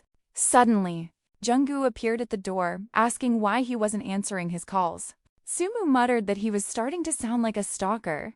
The team leader ignored him, stating the branch director wanted to see the boy. A while later, outside HMC headquarters, the protagonist asked if Jong-Kru was the one who turned him in. The man shook his head no. Guessing the director wanted to discuss the incident at the prison. Before they could continue, two figures blocked their path. It was Chengguin, leader of the Gangnam team, and Haj, a senior agent. Irritated, Jang-gu demanded to know why the man was back from his trip already. He grumbled that it would have been better if he'd just stayed quiet instead of starting trouble. With a mocking grin, Sion sized him up. Was this the rookie causing all the drama? A flash of fury crossed his face. Their team leader waved it off. We'll just blame it on the jet lag. But Jumpy chimed in with a smirk. From Japan? There's no jet lag for that. He suggested leaving the pair alone. After all, it must be hard failing to catch even low-level awakened. The man with glasses demanded respect. Shouldn't you properly greet your seniors? With a defiant gesture. Our hero called that his official greeting. Now, why don't you two move along? He pointed out their size was blocking the entire path. Chunk's aura flared to life. It's time I taught you some manners. But Jong-gu stepped in. He questioned if the man could truly not separate duty from personal feelings. Seon shot back, "Who are you to lecture my subordinate?" He then asked if he'd heard what Shu said. Our hero's ally retorted that Sion was the one not listening. With a sharp grin, our protagonist suggested the man's ears might be a little clogged. Furious, the man in the purple shirt stepped forward. Perhaps I should teach this lesson myself. With headquarters watching, it was the perfect stage to show everyone who was really in charge. Suddenly, a firm hand landed on his shoulder. It was Jian who calmly stated, "Apologies, but I believe I'm in charge here." Seeing the branch director, the two troublemakers were stunned into silence. Ignoring them, the director understood why Su was late, chiding Jong-gu for not handling it sooner. Then, turning to our hero, he asked, "Do you enjoy tea?" Sion shouted for the director to wait a moment. Jian glanced back. "I heard some interesting rumors about your mission in Japan. If you want to be a great hunter, you should focus on your own work instead of this nonsense." The other team leader wondered who that rookie was, but Jumpy had no idea. Inside the director's office, the director remarked that this was their first meeting in person. Our hero agreed, asking why he had been summoned. Jian smiled, appreciating his directness. "I called you to discuss the ancient prison escort mission.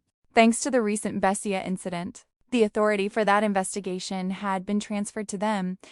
This meant they couldn't simply ignore the escaped prisoner. And since someone strong enough to take down Dirt wouldn't just let Volt get away, he needed the real story." Turning to Jong-gu, the director asked him to leave them for a moment. With no choice, he left, shooting our protagonist an apologetic look. Jian then said he wasn't a fool. And while the team leader is competent, it's hard to believe he dismantled an entire assassin organization alone. Jian made it clear he wouldn't let a fugitive slide, especially knowing that our hero was involved in the case.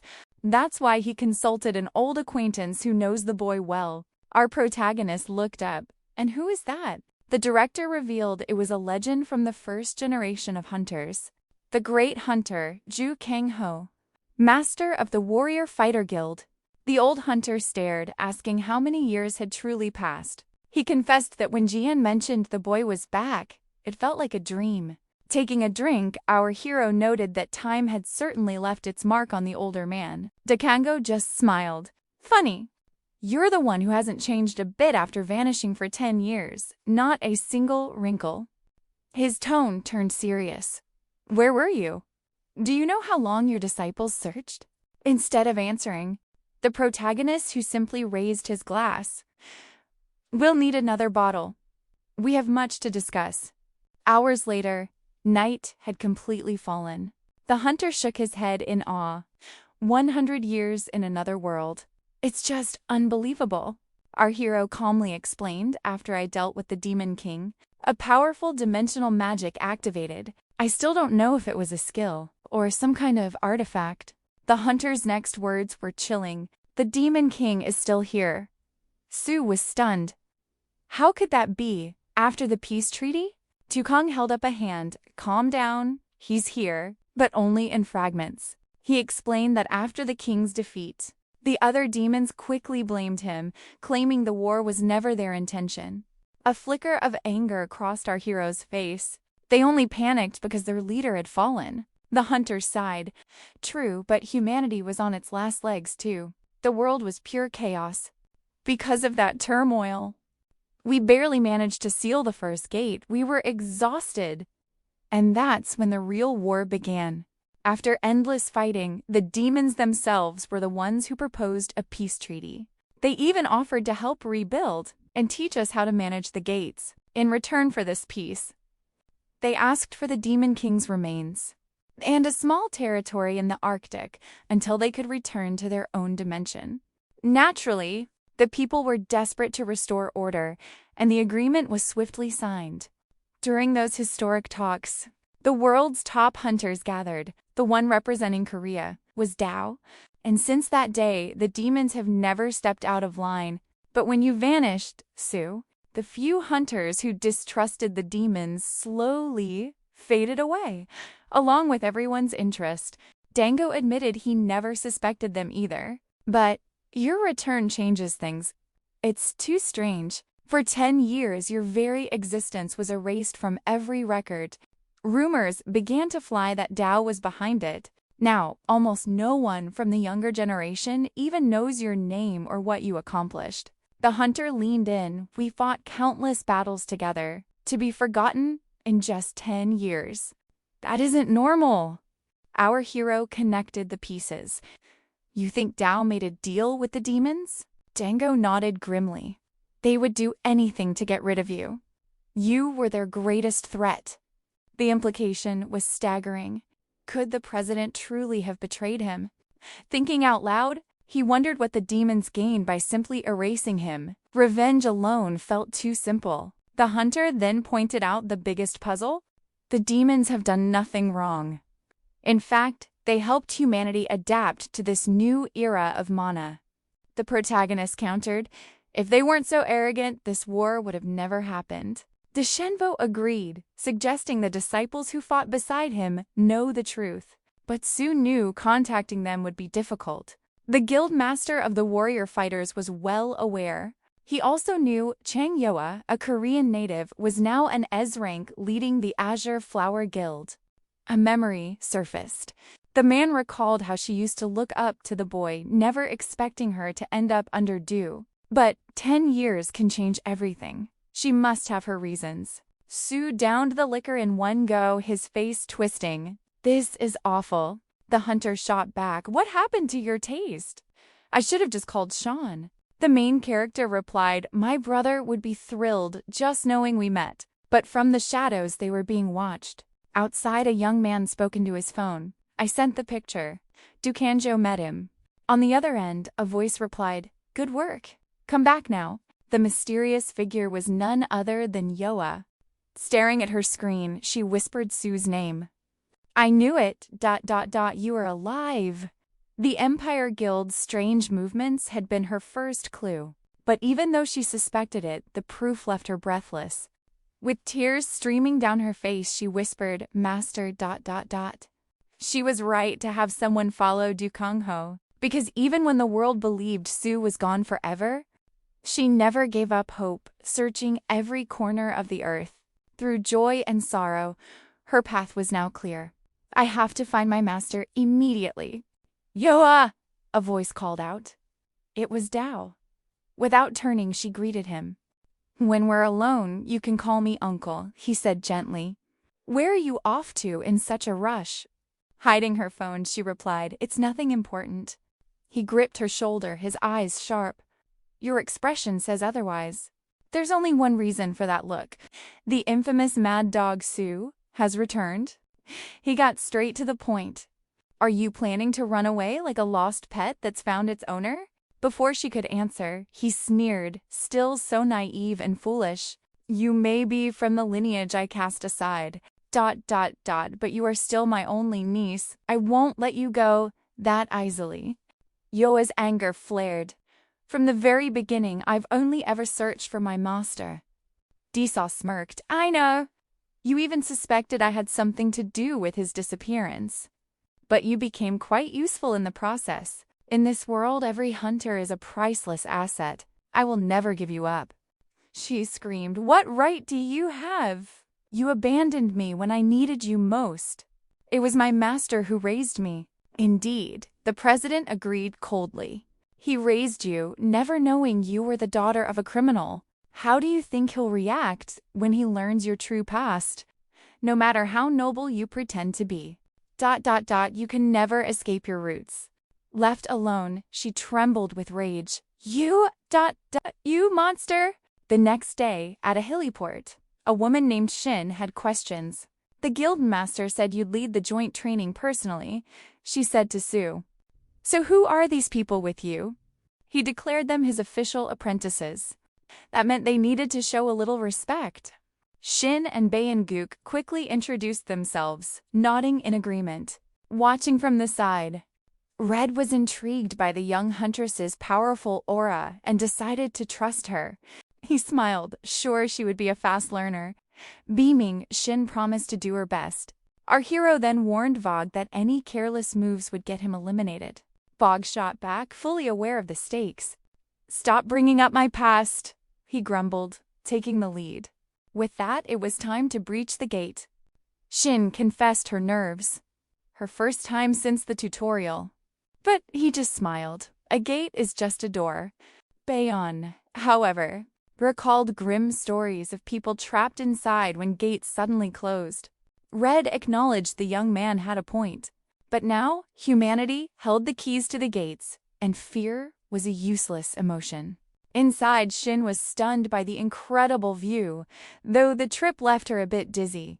Baeon noted how strangely quiet the entrance was. Their leader crossed his arms. Feels more like a picnic. As a first-generation hunter, Vogue felt a bit out of his element. Gate clearing had become just another job for new recruits. Losing his patience, the main character called it a low-rank stroll. All right, rookies, he announced, show me what you can do. Bae-in-gook obeyed, but seethed inside. Who was this guy to act like the boss? It was absurd to take orders from someone who couldn't even use his own abilities. After focusing her energy, Shin saw a faint glow. It's working! But a sudden backlash sent her flying. As she apologized, he cut her off. No time for that. He tossed her a ceremonial whip, confusing her. He explained it was a support tool. The intricate patterns would amplify her power. She should use it as a focus for her abilities. Trusting him, the girl channeled her energy through the whip. Suddenly, Bae-in-gook shouted a warning. A goblin swarm had appeared, yet their instructor remained seated. You two can handle it, he said, surprising the young hunter. As their teacher, he explained, his hands were tied. But as his apprentices, they were free to act. Red noted that Bae-in-gook's tracking ability was powerful, but draining.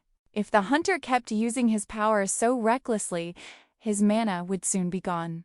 Bae-in-gook couldn't believe he was left to face a whole swarm alone. Shin, how much longer? He screamed in desperation.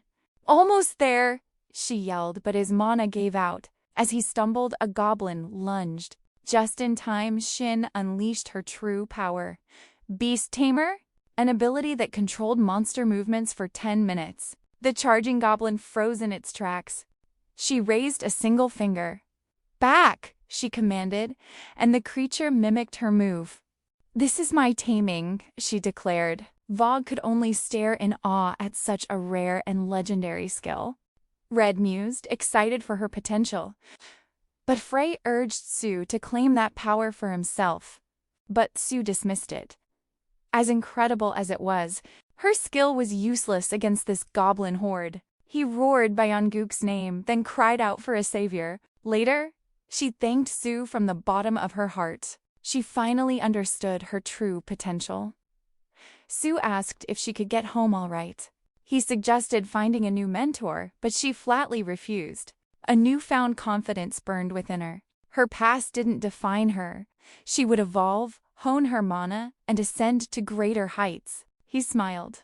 proud of her resolve, telling her not to hesitate to call on him. Suddenly, a group appeared in the distance. Were they from a guild?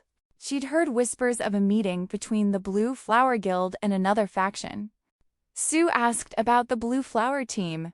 Her eyes widened in shock. That place?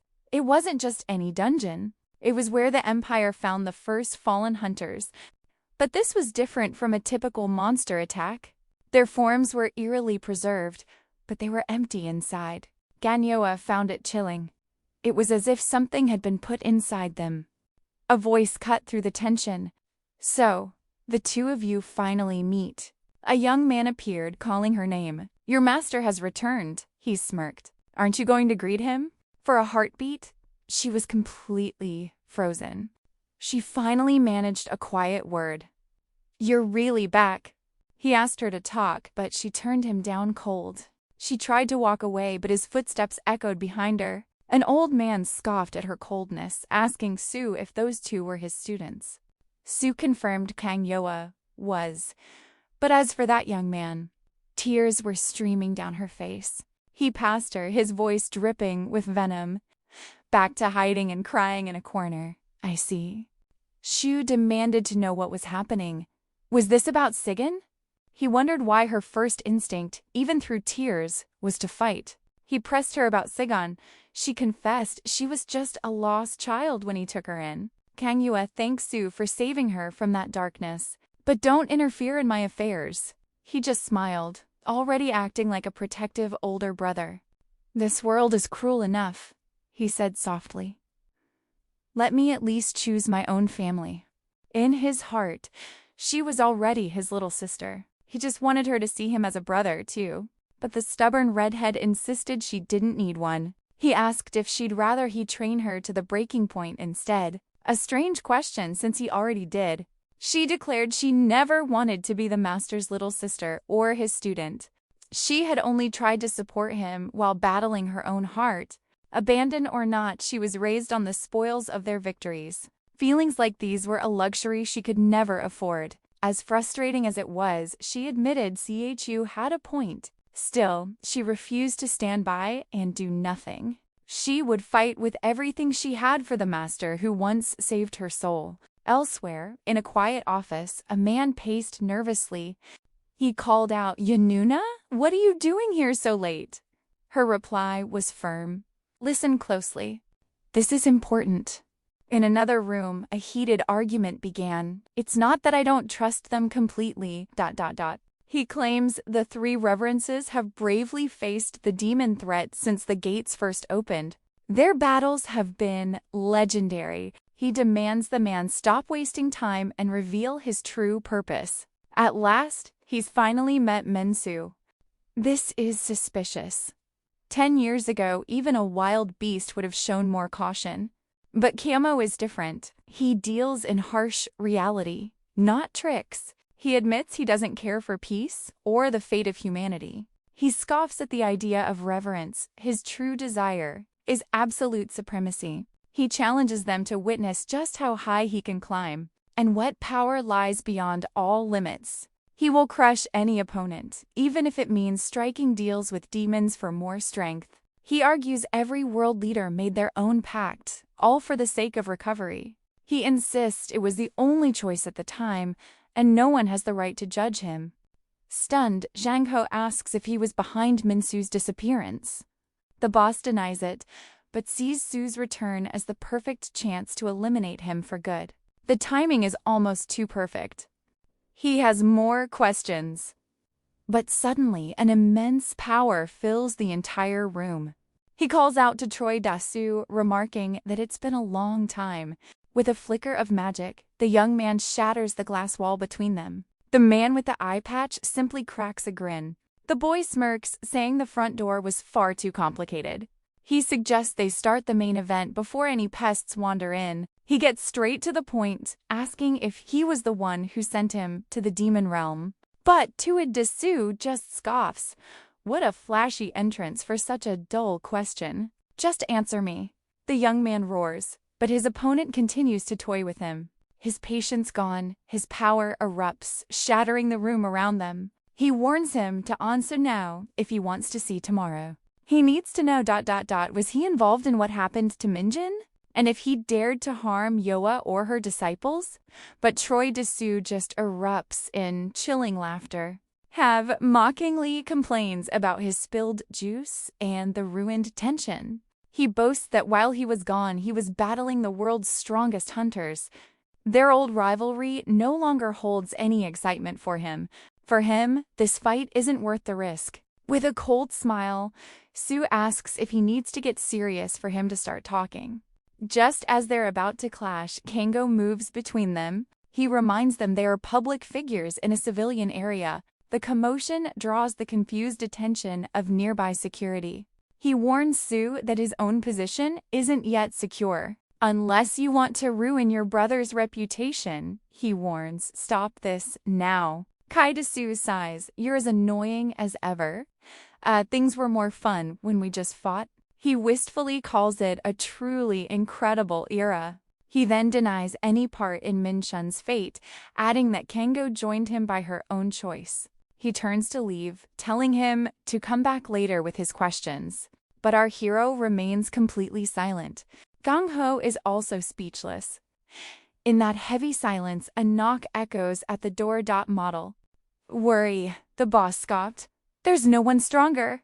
The guard quickly apologized. Koi gave his order. Contact Parang Doge, prepare an rank gate and bring Chengyo to me. At last. Night fell upon the city, but our story flashes back. 7 hours earlier, Gangyoa delivered the report. Their internal organs were ruptured, down to the cellular level. Was it a special ability ... or some unknown substance? The biggest clue? Every single hunter was linked to a mysterious guild known as Izzy. They were ghosts, an organization that operated entirely in the shadows. Rumors whispered that their golden leader was a demon. The woman was determined. Believe me or not, I will uncover the truth. Just then, her friend's voice cut through her thoughts. Why are you doing this? He asked. Nuna simply replied, don't tell the master. Sai mused to himself. 10 years with Crow Dao was no coincidence. He leaned back, lost in thought. Even if she joined just to track the Hun, GS... Now that he had returned, her actions made no sense. Sehen couldn't trust anyone. They all carried their own secrets. He desperately wanted to know what they were all hiding. Suddenly, Young appeared in the room. What did she tell you? The boy tensed up immediately. The main character's voice was cold. It's best not to lie. Did something happen to Kangyoa? Elsewhere, the guildmaster stood before a sleek car. Another group approached. Apologies, but the boss is summoning you. She realized Sagan had revealed her secret. Annoyance flashed in her eyes. It was too late now. 10 years ago. Shortly after Manhwa vanished, a certain man was called upon to have his memory erased. This was the very hero who brought the Demon King of the 4th dimension to the brink of defeat. A demon's voice explained, the authority of the Demon King must be absolute. It would be beneficial for us both if the demon race maintained control. Koi found the idea absurd. Humanity won the war. Don't be ridiculous. There's no reason for me to accept such an offer. But we have watched you, the demon revealed. A new power has awoken, and time is running out. The demon understood his desires. You yearn for worthy opponents. He made his offer. I can help you reach the absolute peak of your power. Choi scoffed. Is this all because your king lost? Or do you not see me as a threat to your kind? But the spirit merely smiled. Our points of view are simply different. With a final word, I will await your answer. He vanished. Cho envisioned himself as the strongest in all of South Korea. In a flash, he found himself inside the gate. His employee appeared. Sir, we have located another empty gate. It belongs to the Infinite Guild. No monsters inside. The boss asked, were the invitations sent correctly? The young man confirmed, but hesitated. There is one small problem with tomorrow's meeting. But Choi cut him off. Do not make me repeat myself. Suddenly, a woman's voice interrupted. Shouldn't you be at a business meeting? It was Kangoa. What are you doing here? The boss warned. Choose your next words carefully. She asked her question once more. Does this mean ... you were involved in Minsu's disappearance? She scoffed. You refused the demon's deal then? But you've changed, haven't you? Even as his own history vanished, he stood by and did nothing. What nonsense is this? She demanded. My convictions were questioned then, he retorted, but not anymore. He had to prove he was stronger than Minsulu. He lunged at her. You're a maniac, she screamed. That demon's proposal is pure madness, she yelled. With rising fury, she cried, what about the records? What happened to my master? Joy smirked. You're just like your mother. So strong, with that same fiery temper. Their powers clashed violently. She crumbled to the ground. You are nothing but a tool, he declared. The old insecurity that haunted me, he mused, is finally gone. Now that Mensu is back, everything will be different. She laughed in his face. My master would never join your ridiculous game. I wonder, Choi countered. Back then, family was a trivial thing he wouldn't waste time on. But that hero left so much behind. This man would play his hand, using the girl to ignite the flame. With a flash of power, arcane chains materialized, piercing through her. Don't even try to resist, he warned. This artifact is too much for you. It's enough to render you helpless. She spat back, you're still just worthless trash. But then a massive tremor shook the earth. The main character had arrived in a blaze of glory, obliterating everything in his way. Useless, Koi sneered. History will be rewritten. He roared, the stagnant hero of the past ends here and now. But the hero simply called it nonsense before unleashing his true might. Waves of blinding light erupted from him in all directions. Koi began to laugh, ready for the challenge. 10 years stands between us. There's no time to dwell on that, the warrior replied. He called out to Pry, we're executing a full retreat. But Min urged we should go all out. His companion hesitated. This enemy is on another level. I've never faced anything so powerful. My body might not handle an ability of that scale. The hero was calm. It's fine. This is only 50% of the power I used in the other world. Koi watched them. Tell me, Hira, he mocked, do you regret your confidence yet? After hearing that, Su shot toward his foe like a comet. For an opponent like you, a fraction of my strength is all I need. The very atmosphere warped under their immense, oppressive power. From a safe distance, Kong Yu watched the clash. Stunned by the vast gap between rank S and rank S. In the heat of battle, Choice grinned. It's been a while since I've felt this. He unleashed all his limits, diving straight into the raw essence of mana. Men reflected on the past 10 years. He still has that old habit of showing off his toys. His eyes darted to a strange movement on the cliff. With a deafening crack, the rock face exploded in a blinding flash of light. It was Choi, now cloaked in an overwhelming storm of mana. Is that man even human? Pri gasped. He's fighting a demon on equal ground. He's always been a gorilla, Min replied coolly. But in the end, just a simple human. The hero then braced himself to absorb the coming attack. Kaie charged forward with catastrophic force. Model. With mana swirling around his blade, he issued a challenge. It'll be over in a flash. Min raised an energy barrier, a shimmering shield of pure power. He calmly waited for the first move. Troy scoffed at the display. That flimsy shield won't save you. I'll turn you to dust, he roared, unleashing his power. Mine answered with his own technique. Spear of Ice Fangs?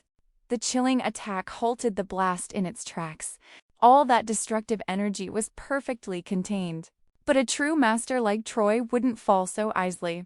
Min's demand was simple and cold. Let Janhwa go. Changhua trembled. How can you be so calm after that pathetic display? Troy just smirked. You've got it all wrong. You're capable of so much more than that. Is that honor enough for the daughter of an assassin?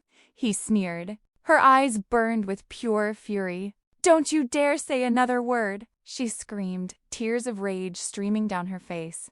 Suddenly, Min's voice cut through the tension. "Changhwa, don't move! You'll only make things worse." Troy's eyes widened.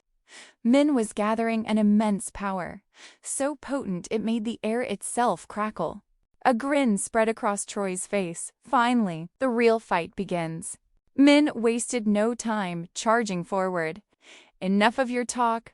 Troy observed his opponent's mana flow, preparing his counter. 10 years and you still fight like a coward," he taunted. Min shot back. "You know nothing of strategy." "Perhaps," Troy admitted. "When I was young, I was reckless. But watching you now, I've finally realized something." Min paused, his expression puzzled. "What are you talking about?" "We are no longer equals," Troy declared, swinging his sword with devastating force. From the sidelines, Changhwa cried out in terror for her master. But in the heart of the clash, Min smirked. "For once, you're right. We are not equals." He met Troy's blade with his own, stopping it cold. His legendary sword could slice through skyscrapers. Yet against Min, it didn't leave a single scratch. Stunned, Troy asked, "Have you been fighting for the last 10 years?" "Try 100 years," Min replied, unleashing an attack that sent his rival flying. Troy crashed to the ground but rose with a wide grin. "Now this is getting interesting." He strode forward. "Were you saving your power for that one hit? If that's the case, I suppose I should get serious too." He revealed a bracelet, a seal for SS rank hunters. "This little thing regulates my abilities. My technique, my power, ... everything. To remove it is to become a fugitive." He ripped it off and tossed it aside. How utterly disgusting. Min watched, a sarcastic smile playing on his lips. "A dog collar suits you," he quipped. "Did you climb the ranks just for permission to fight?" Troy's expression darkened. "You think too highly of yourself." "That's not why I'm here. Though I admit, facing you is a welcome challenge. It's been far too long since I've met anyone worthy of my true power." "You really love showing off," he smirked. "But now, it's my turn." Hearing that challenge, the hunter unleashed a blinding wave of energy, but the hero stood firm. The force of their clash slammed into Changhwa, who reeled from the impact. She thought just the shockwave is enough to shatter the very ground. If this continues, innocent people will be caught in the crossfire. I have to stop them, no matter what. Their battle raged on, the world around them crumbling from their immense power.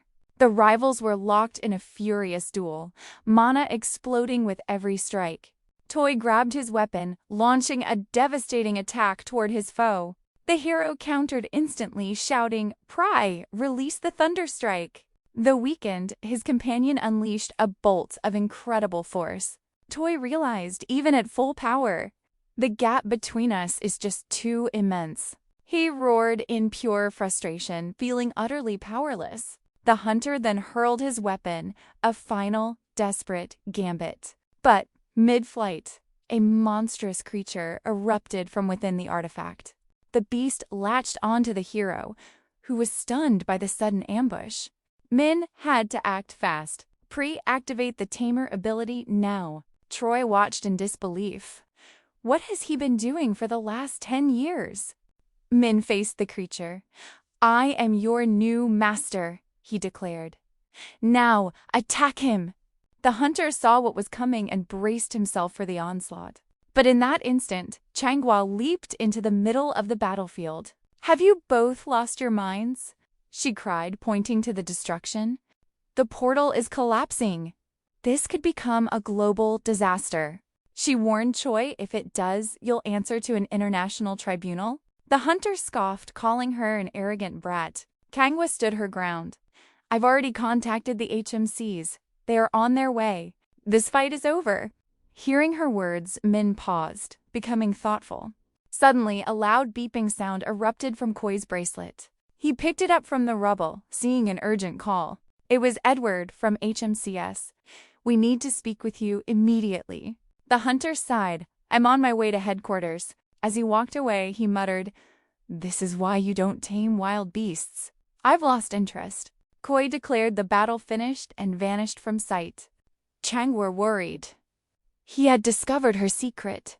She never meant to deceive the person who showed her such sincerity and kindness. How could she possibly tell him she's the daughter of a criminal? Seeing her troubled expression, the protagonist gently approached her. Are you okay? At the sound of his caring voice, her heart swelled with emotion. He truly was a kind person.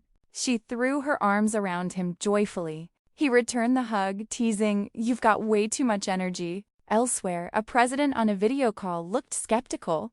Are we really taking these steps based on the word of a single hunter? He argued that, from a legal standpoint, no actual violation had occurred. Meanwhile, Changhua confirmed over the phone, yes, the hunter caused a huge incident. Still, another person remarked, this response seems a little over the top. Across the screen, Blackwood's gaze is filled with pure arrogance. He calmly states that was before he unleashed his true power. Anger flashes in his eyes as Blackwood coldly explains that SS rank hunters are forbidden from personal battles. He also stresses that using magic on an HMC's hunter is grounds for an immediate arrest warrant. And for someone in the leader's position, it gets worse. He could face an international tribunal.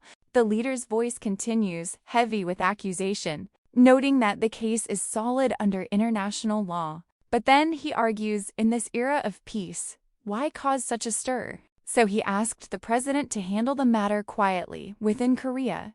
On the other end of the line, Blackwood rises, concluding they must hear from the individual involved to get the full story. Taking a deliberate sip of coffee, he states he will meet the man who dared to challenge an SS ranker. As the call disconnects, the old man wonders if this is truly how things will unfold. Gazing out the window of his office, his voice turns to ice as he vows, "I'll be waiting for you in Korea." Dazi seethes with frustration. He knows he must face Sue again, a man whose skills far surpass his own. In a flash of memory, he recalls the moment he knew the young man was superior, even as he desperately hoped to one day overcome him. Over 10 years, Sue's strength grew monstrously, as if he'd become a different species altogether.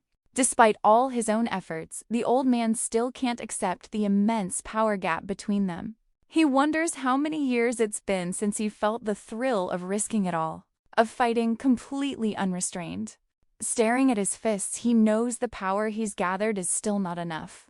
But a thought crystallizes in his mind. At last, he's found a target truly worth defeating. The sleeping beast has finally awakened. A week later in Xianghua, during a board meeting, the room is filled with chatter. Sue nudges Manhwa, playfully asking why she didn't greet him. She shyly admits she felt unworthy, but is overjoyed that the master has returned.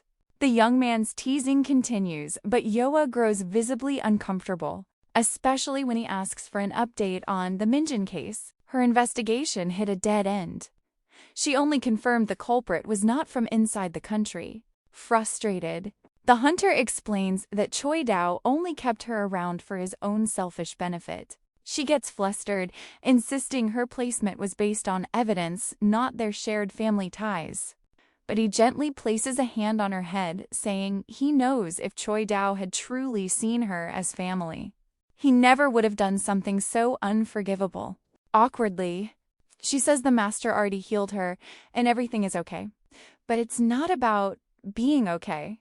It's about shattering the chains that bind her to that corrupt lineage. He adds that no matter what her mother did, her life is her own to live. Looking her directly in the eyes, Sue advises that if she feels any guilt, the greatest way to atone is to live her life to the absolute fullest. During their heartfelt talk, he remembers his promise to her amidst the rubble of their last fight. A small, shy laugh escapes Yoya's lips. She knew his help was her only lifeline, yet tears welled in her eyes, feeling she had been a terrible burden.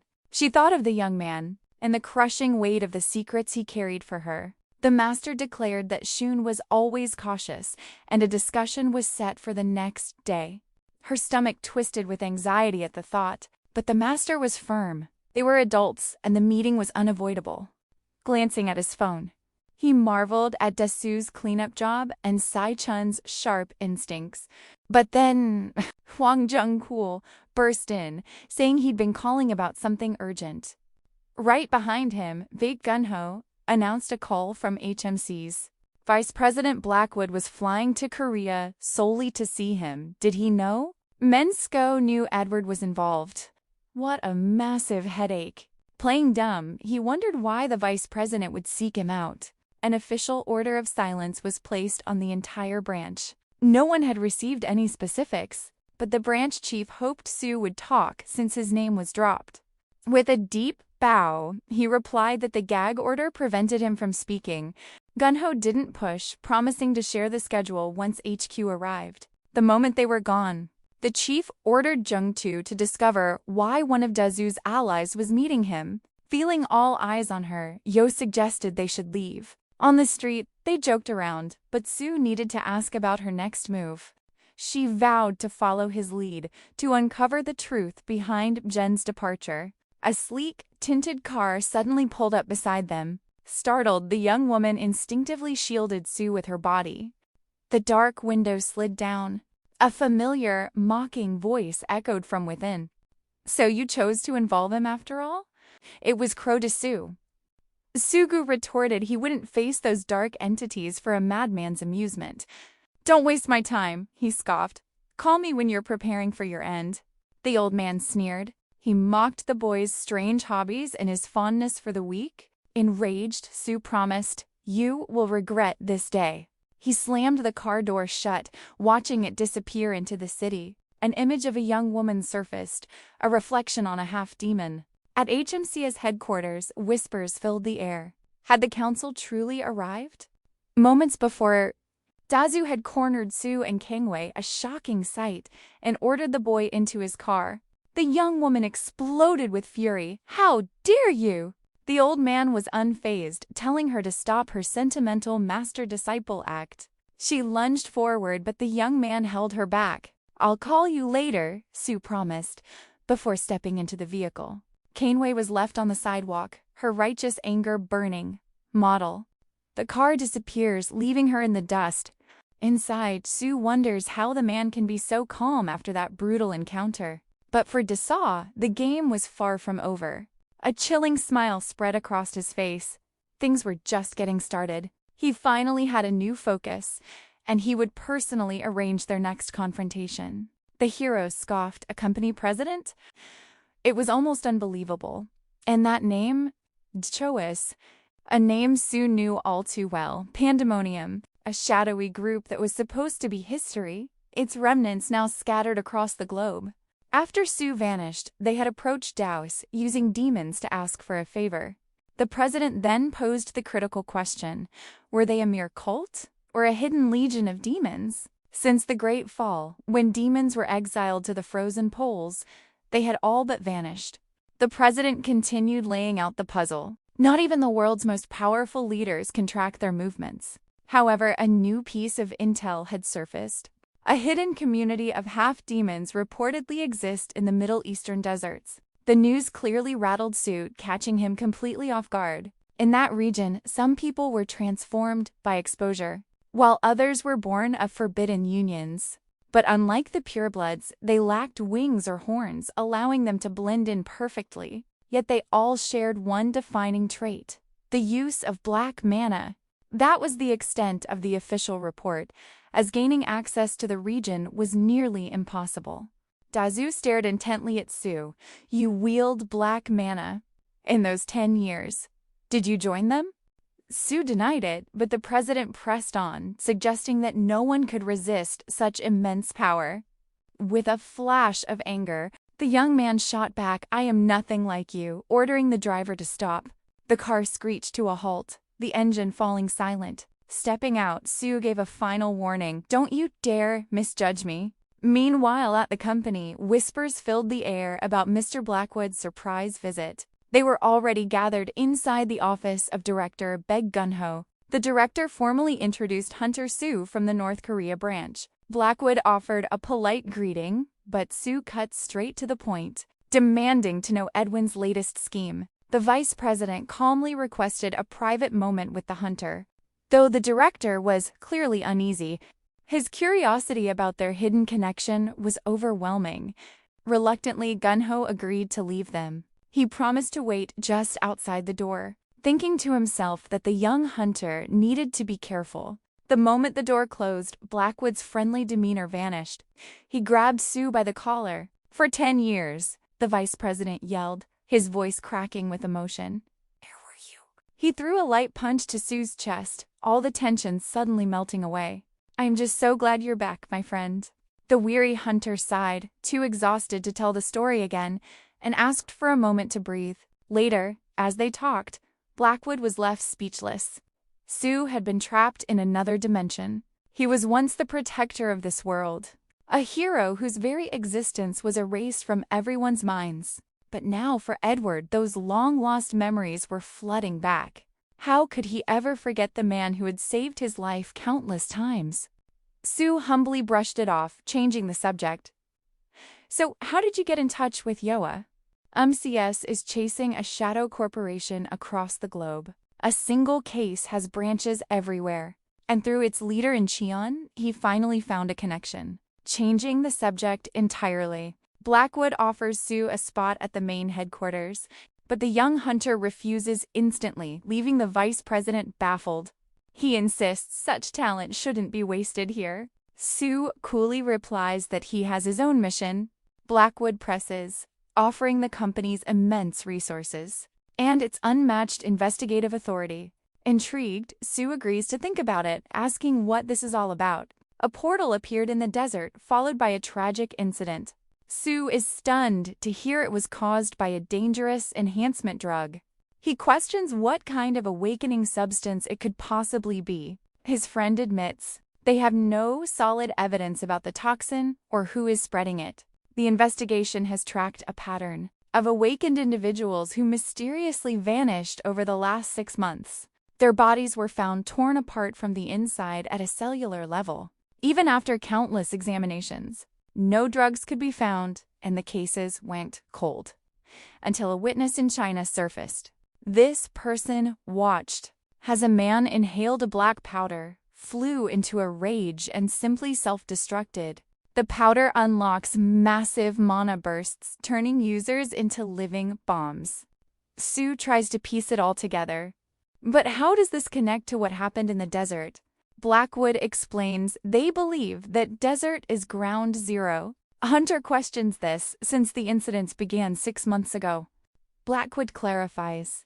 It was there they finally collected a sample of the strange powder. Kangyo also discovered a suspicious vehicle from a small company nearby.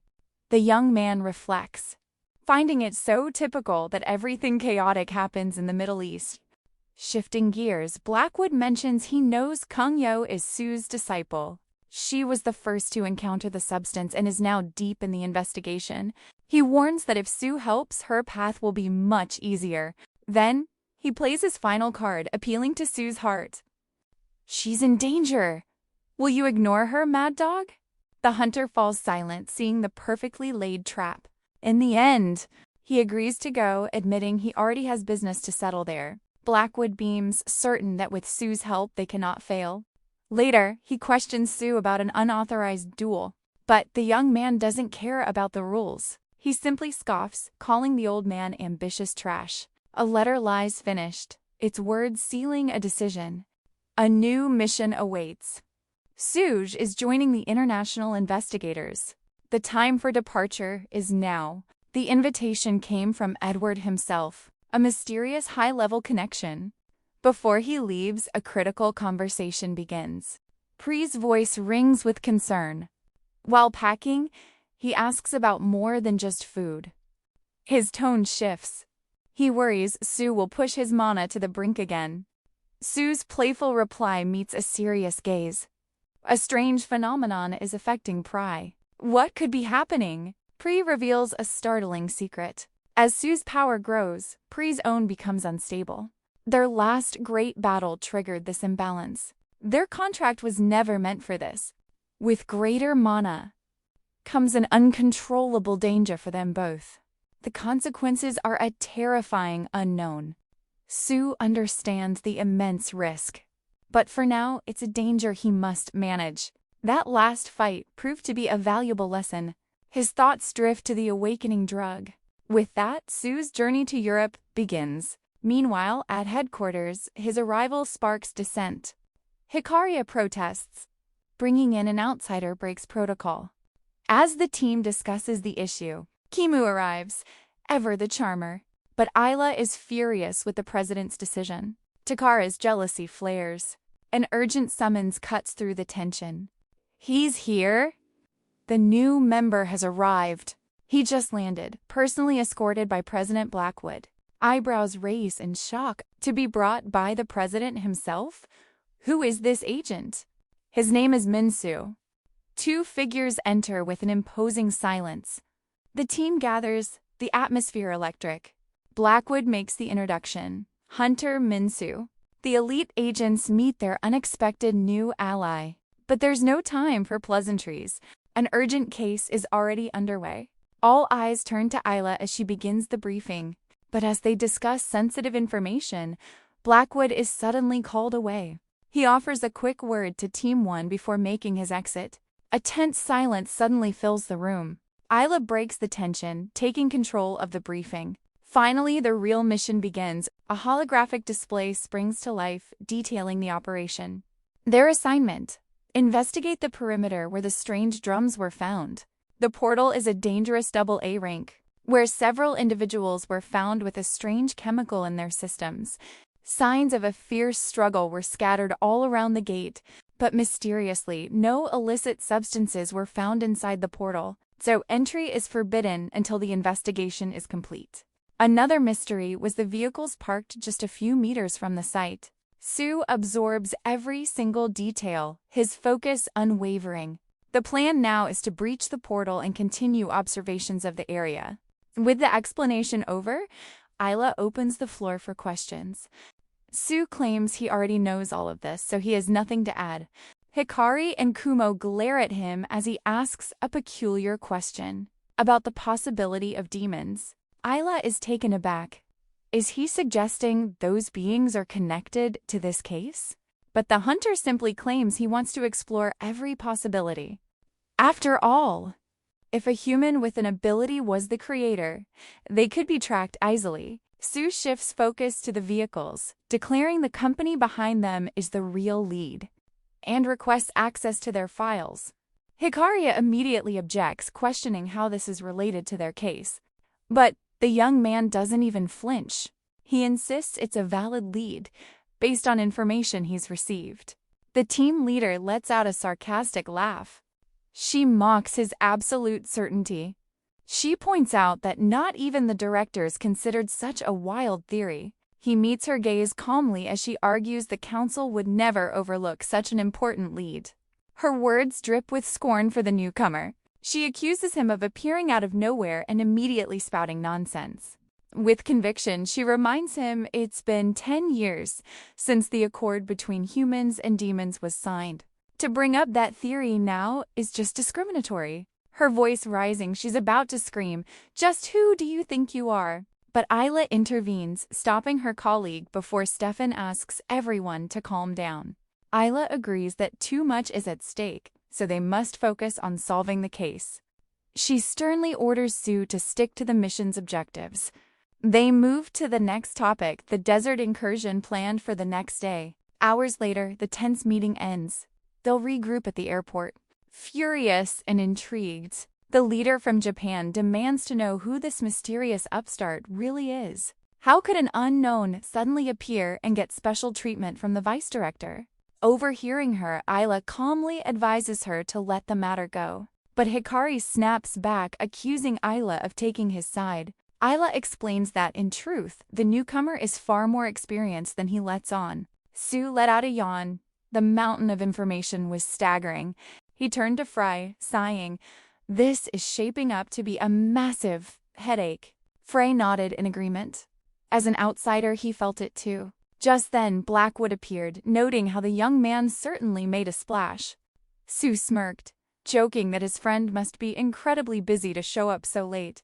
The vice director just laughed, saying the international agency felt like a playground. Quoting a legend, Sue replied, "With great power comes great responsibility." Blackwood then asked for his honest opinion of the new team. Sue didn't mince words. He found them all rather irritating. Still, as long as they stayed out of his way, he could manage. Chuckling, Blackwood noted his friend hadn't changed one bit in 10 years. But he gave a friendly warning. The desert visit was routine, so no trouble. The skies over the Middle East were heavy with clouds. The local HMC's branch greeted the visitors from Team 1. Their branch chief offered a warm welcome, urging them to get some rest. He confirmed a car was arranged for their desert expedition the next day. While Blackwood expressed his thanks, Frick grumbled to Sue about the oppressive heat. Sue's senses swept the city. No demonic traces, and the mana was stable. Could the intelligence reports have been mistaken? A sharp voice suddenly shattered his concentration. It was Ikari who'd warned him to stay sharp if he wanted to make it out of there.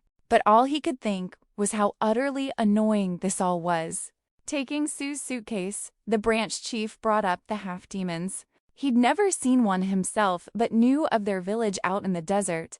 Sue continued to ask around, but no one seemed to know about the cult. A young woman mentioned that half-demons are practically identical to humans. Without a mana identifier, you could never tell them apart. Things were calmer now, but a decade ago, the conflict had been intense. Watching the locals go about their day, he realized that blending in would be their smartest move. No one would ever know. He ran a hand through his hair, frustrated by the lack of clues. This was a real puzzle. Deciding to investigate alone, F. Riley asked if he was some kind of lone wolf. As Sue walked through the city, observing the crowds, he came across a man arguing on his phone while others whispered about the guy wandering by himself. The hunter took a seat, calmly stating he was enjoying a quiet solo investigation. Just then, he heard his name being called. It was Isla. She wondered why he was out and about instead of resting back at headquarters. The hunter simply stated he was making use of his free time. He wanted a head start on some checks, then turned the question back to her. She explained that Stefan was busy finalizing portal authorizations and assessing risks. Isla then admitted her interest in the work Sue handled at the Korean branch, having never seen him during her visits. The hunter clarified that he was a very recent recruit. To his surprise, she offered a compliment, saying that from her perspective, Sue possessed the calm aura of a veteran. With a charming smile, he offered his own praise. Mentioning the vice president praised her European work. Flustered, the leader humbly called herself a simple regional investigator. A memory surfaced for Sue. A man he once knew from that area, named Hans Schroeder. Isla's breath caught as she whispered the name. She quickly pulled out her phone. Showing Sue a photo, she asked if this was the man he meant. The young hunter stared at the smiling face in the picture. Time hadn't erased the memory. "How do you know him?" he asked. Her answer was a quiet shock. "He's my uncle." She never imagined he'd be connected to a hunter from Asia. The leader noted she and Siwoo looked the same age. He just laughed, admitting it was a long story. A shadow crossed Isla's face. "If Hans were awake," she murmured, "he would be so happy." She revealed the harsh truth. Portal syndrome had kept her uncle in a deep slumber for 2 long years. The news clearly startled the hunter. He mused on the deep mysteries of mana and its strange effects on people. Isla recounted the incident. Her uncle vanished into a portal searching for a lost comrade.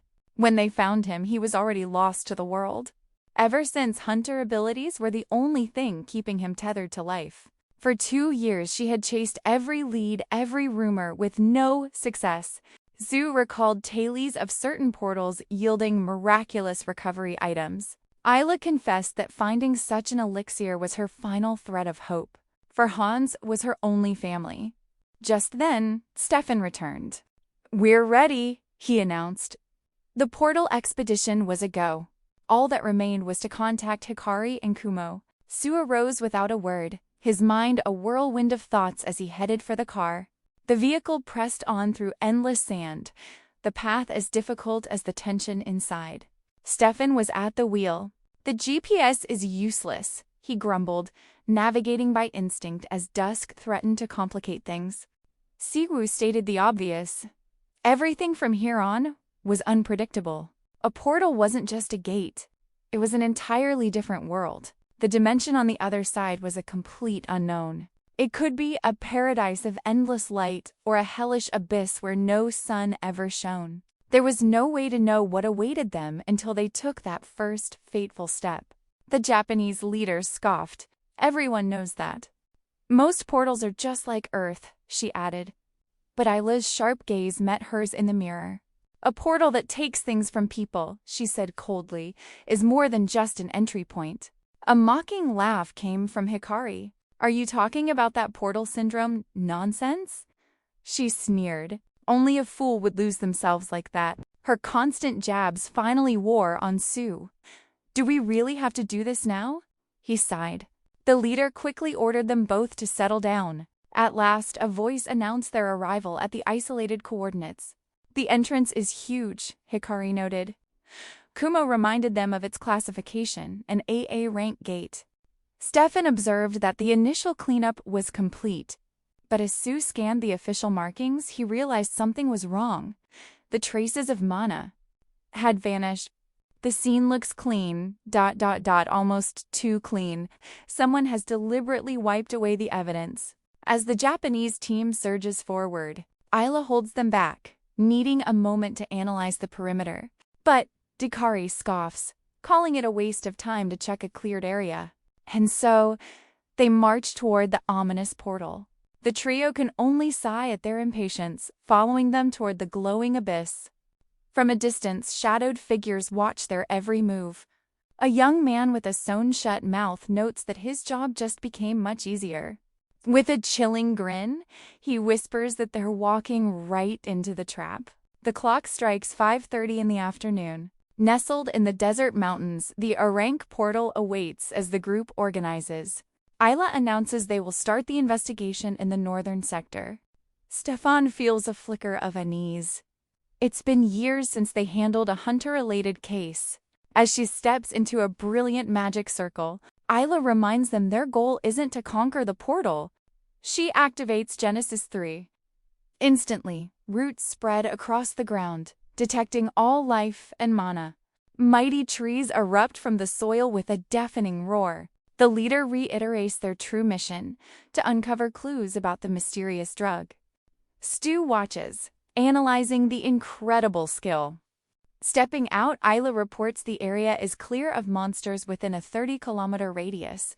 The hunter observes the powerful branches as the leader explains her plan, but warns that her detection ability weakens at the borders. For now, she suggests they divide and conquer the area within range. She gives a strict order: preserve the scene and avoid conflict unless absolutely necessary. Hikari immediately commands Kuma to sweep the area. As Sue begins to move, she mutters about the bossy attitude, but the Japanese woman retorts she is more than qualified. Isla suggests they split up to start the search. Each hunter heads in a different direction, told to report anything unusual at once. The hunter can't help but question the plan. So much for teamwork, he thinks to himself, ever the lone wolf. The young man proceeds alone, his eyes scanning the terrain. Suddenly he spots it, a dark smoking patch on the ground. Crouching to inspect the mark, he confirms his suspicion. Someone tampered with this place. He carefully picks up a pinch of dark powder. Sue feels the strange grit, realizing the mana embedded within feels completely unnatural. Then a shocking thought crosses his mind. This isn't just mana ... It feels like demonic energy. Sue quickly secures a sample of the substance. Far away, an old man answers a call. He's perched high on a mountain overlooking the portal. He reports to his master. 5 hooded individuals have entered the portal. He relays the information to Sue, noting the group appears dangerous and offering to intervene if necessary. However, he decides it's best to remain vigilant and guard the exit from the outside. After the call, Sue wonders just how long the old man has been following them. The hunter explained their mission in the city. He noted their target was a master of disguise, hired by Seiwa to be tracked discreetly. His young partner was impressed, so the hunter boasted. "Once you've crossed a line," he said, "you'll learn to get by however you can." His focus returned to the corrupted land, searching for what tainted the local mana. As twilight fell, he sensed trouble brewing on the horizon. Meanwhile, Kuma returned to his leader with a report. Exhausted, he confirmed there was no trace of the enhancers anywhere. Hikari found this unbelievable, since the portal remained sealed. Her assistant wondered if this meant the exchange happened outside. He reasoned that if they'd already left, but she interrupted, stating that any battle would have left evidence behind. Since the incident occurred, the entire portal zone had been under strict lockdown, so any cleanup attempts or even leftover materials would have been noticed. The investigator was certain something far more valuable was hidden here. Regardless, they needed a discovery to justify their entire operation. A magic circle blazed to life at her feet. "I will not return to the branch chief empty-handed." With a burst of energy, she declared she would unearth the entire area.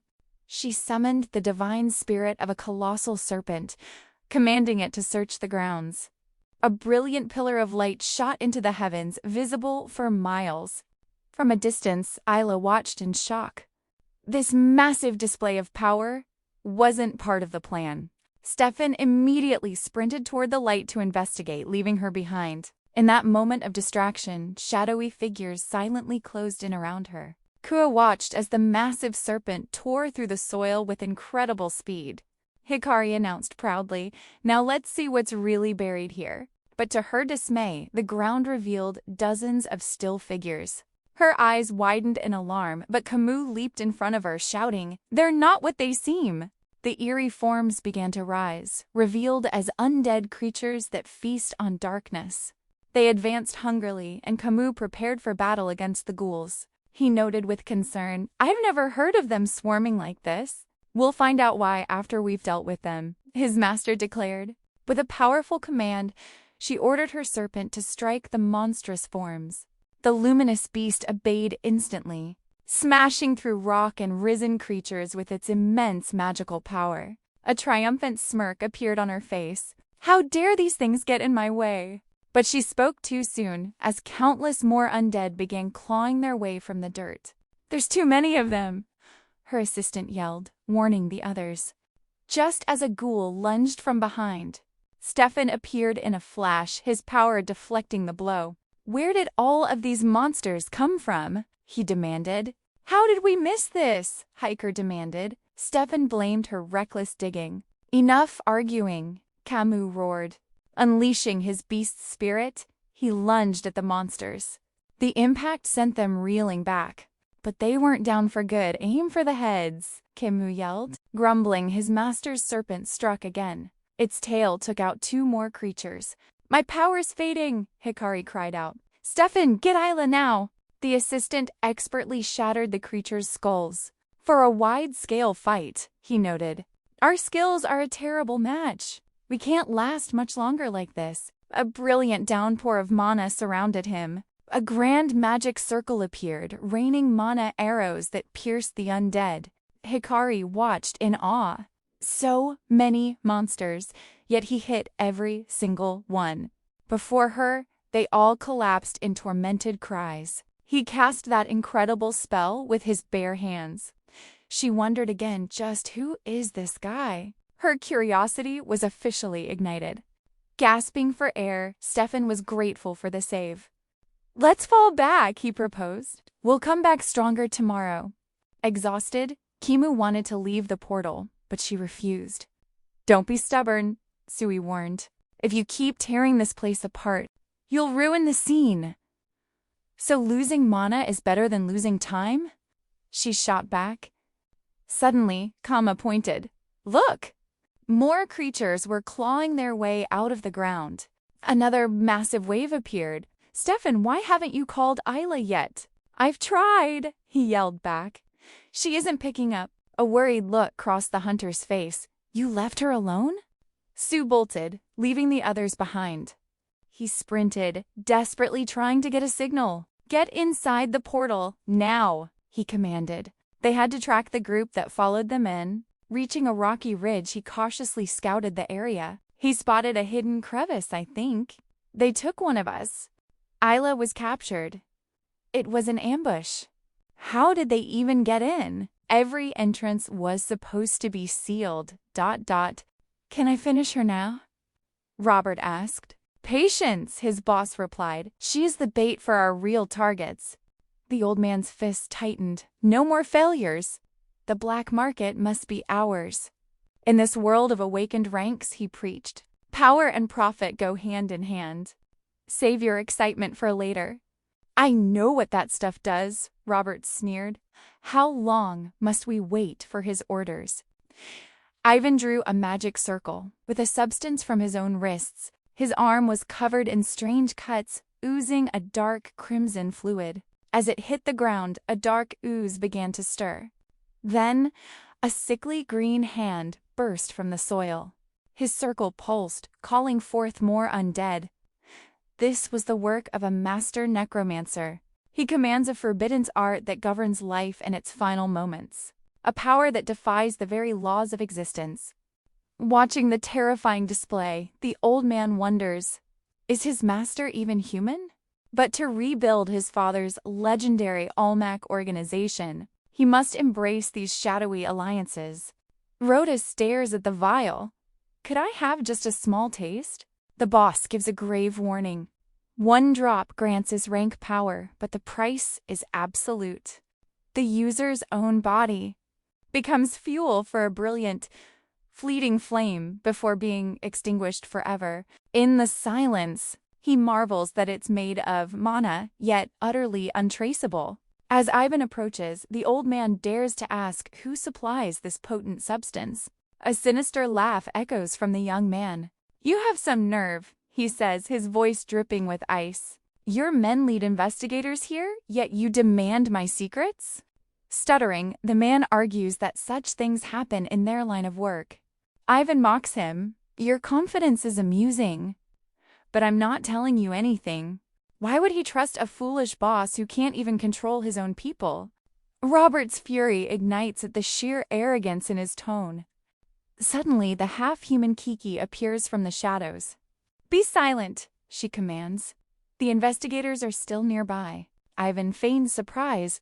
And what brings you to my humble gathering? She gets straight to the point. You're playing a dangerous game, Ivan.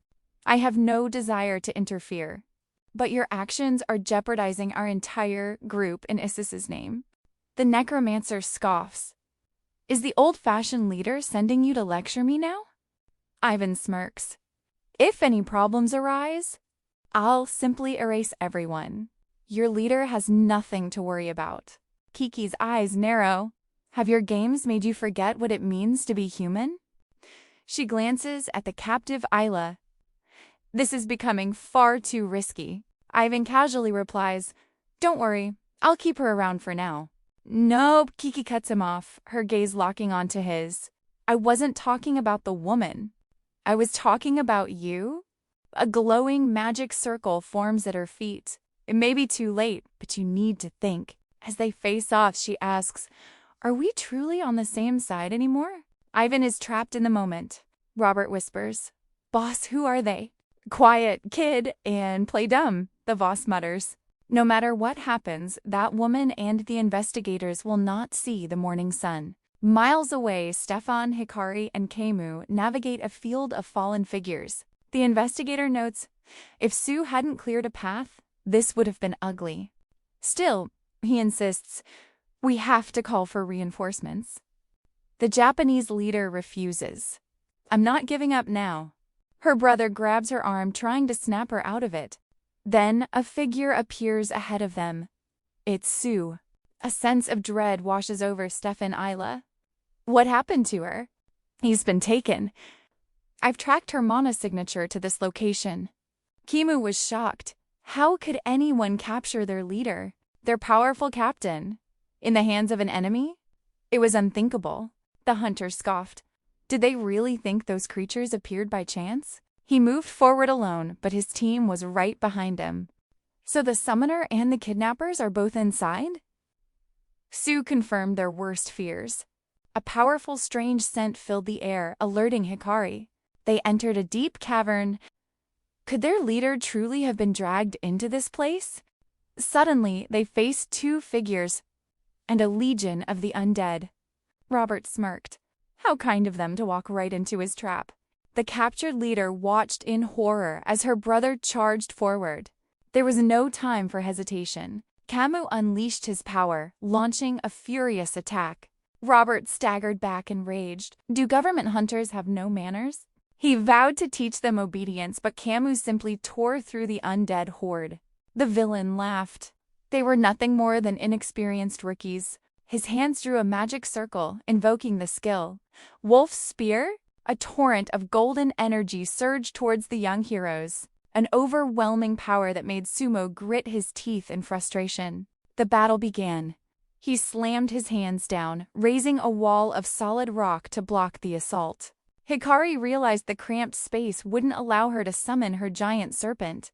She would use the chaos as a distraction to find Isla. But as she split from the group, she came face to face with Even. Fearlessly, she unleashed her own power, demanding the Necromancer stand aside.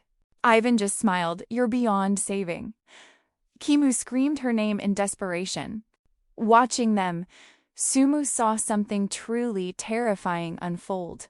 She was lost in the chaos of battle, but Minu remained perfectly calm. He was gathering all of his strength. Brilliant beams of light filled the cavern. The woman with blonde hair was enveloped in that mysterious magic. What is the source of this incredible light? The sorcerer grinned, intrigued by the power of necromancy. He was impressed. He'd never seen someone wield this ability before. Another hunter appeared, his voice dripping with contempt. The boy with glasses issued a challenge. Our business isn't finished yet, kiddo. From the shadows, an observer noted that the fortune teller was far stronger than he'd imagined. But even so, he knew they were all at a severe disadvantage. The sorcerer found Minsu's courage amusing, facing him without backing down. He wondered if the boy could actually put up a decent fight. Suddenly, a new power was unleashed. Winter Gale. The chilling wind scoured the undead, leaving only dust behind. The enemy was impressed to wipe out my forces so cleanly. ... What kind of life have you lived? He had a dark suspicion. This could only be the power of one who is fed on his own kind. Endless skeletons spawned around them in a grotesque wave. But our hero knew he still had a final card to play. He unleashed another power, blasting the shambling figures away. His rival watched in disbelief. For a mere human to wield such mana... It was astonishing. Even the hidden observer was floored by the sight. But the sorcerer simply calls it trash. Just cheap garbage fit for lowly humans. Minu endures the venomous words in silence. He finds it hilarious that a human was the one who hired him for this job. He claims he only accepted to help worthless beings like Sue be reborn. In his eyes, humans become far more useful once they've departed. Minsu realizes with a chilling certainty that someone planned all this chaos. He declares the demon's so-called noble cause a complete disgrace. The sorcerer is infuriated that a human could grasp his grand design as their powers rage. He notes the main character seems busy, while Sabu just watches intently. Annoyed, the rival demands to know how long he'll maintain that calm expression. Then Sabu reveals a crucial fact. Half-demons wield demonic energy, not mana, catching his foe off guard. The enemy froze. What did you just say? The warrior explains that he's a half-demon, ... a cursed bloodline abandoned by two worlds. Yet he's here using feeble powers and acting superior. The truth sends his opponent into a blazing fury. He even calls him human filth. But the warrior notices his foe's attacks are getting slower. He gives the command to freeze ready again, preparing to unleash his own power. An aura erupts around him. Are you getting scared now? He taunts. Irritated, the sorcerer scoffs. The chaotic energy makes Minsu's own power surge. He feels completely energized. He then activates his tamer ability. Countless iron chains shoot forward, ensnaring the demon and the zombie horde. His blonde ally sees the creatures halt instantly. The others stop, wondering what just happened. It seems the undead army has been brought under control and turned on their masters. Some are still trying to process the shocking turn of events. One of the men nervously begs Ivan to do something. As the zombies begin their assault, the rival can't believe so many could be controlled at once. He finds the whole situation completely absurd. Fed up, the warrior demands to know who that guy really is. Ivan is so stunned he questions if Sue is even human. With a boastful grin, he says he feels stronger after that move, while Free complains he's going to be sick. He tells the small bat to take a break, assuring him he'll take care of the rest. With a powerful shout, he orders the monsters to go after Daddy. Cornered, Ivan unleashes everything he has. He creates a massive explosion with lightning bolts tearing in every direction. With no way out, he resolves to go all out against his opponents, power floating behind him. Sue smirks. "Is that really all you've got? Or is there something more to show me?" Stunned, his enemy realizes he's using an acceleration ability. With a touch of irony, the young man thanks Ivan for breaking the wall, conjuring golden lightning between his hands. The brilliant globe of light nearly blinds the half-demon. In the next moment, a burst of sparks explodes toward Ivan. Smiling, the half-demon girl appears, shielding her partner inside a protective circle. With the word crow, she faces Sue with a confident smile. Looking bored, the young man says he didn't think she'd interfere, asking if taking him out is not allowed. Standing beside Ivan, the demon girl states that he is still useful to them. But the moment he isn't, she says the young man can do whatever he wants with him. "Stand down," Kiki warned him. Sue considered it. With his team weakened, this wasn't the time. She analyzed the tense situation. He had to choose his battles, and this wasn't it. Besides, this girl was more than she seemed. He asked about the half-demon causing trouble. Kiki admitted her group was involved, but things had changed. The faction in power now was moderate. The terrible incident was caused by a rogue agent named Ian. Kiki confessed she didn't even know his client. Sue's frustration grew. How can you be uninvolved if you don't know who's behind this? She firmly denied any connection. Her only goal was to keep Ian from getting himself taken out. Sue stared at her, his eyes narrowed with doubt. She knew he had questions, but she had no answers. He clearly wasn't convinced by her story. Team 1, drained and weary, headed for the exit. With a heavy sigh, the hunter finally relented. "But mark my words," he threatened, "there won't be a next time." She teased him, but he was serious. Sue revealed he had read her mana pattern, and her honesty was clear. Kiki looked unimpressed as the hunter raised one last question. He wanted to know about the mysterious we she mentioned. With a sly smile, the demon girl decided to answer. Emanating a brilliant blue light, she revealed her identity. "We are eyes." Teleporting away with Ian, she left Sue deep in thought. The half-demons weren't the masterminds. Using them as pawns was a flawed strategy. They disliked humans too much. He felt an unsettling power from the strange drug, but it wasn't dark energy. It was a power source he'd never seen before. Recalling Kiki's words, the young man made a vow. He would investigate this so-called group. Isla apologized to the team, her voice filled with shame. She thanked them for saving her. As she spoke, Sue approached the group. Hyrie immediately asked about the Necromancer. Sue explained he had reinforcements and escaped. Once again, Isla blamed herself for everything. Cammy stepped in. "Let's leave the portal first, then we can talk." The 5 of them stood in a heavy, exhausted silence. The hunter reflected that to avoid this drama, he preferred working alone. Well, not entirely alone. He had Fry. With that thought, he called out to his little friend, but heard nothing back. Looking toward the ominous, now empty portal, Sue called for Frey again, but only silence answered. 2 days later at HMC headquarters, Blackwood was in disbelief over the ghoul report. He'd never even heard of a necromancer and was shocked they weren't behind the drug.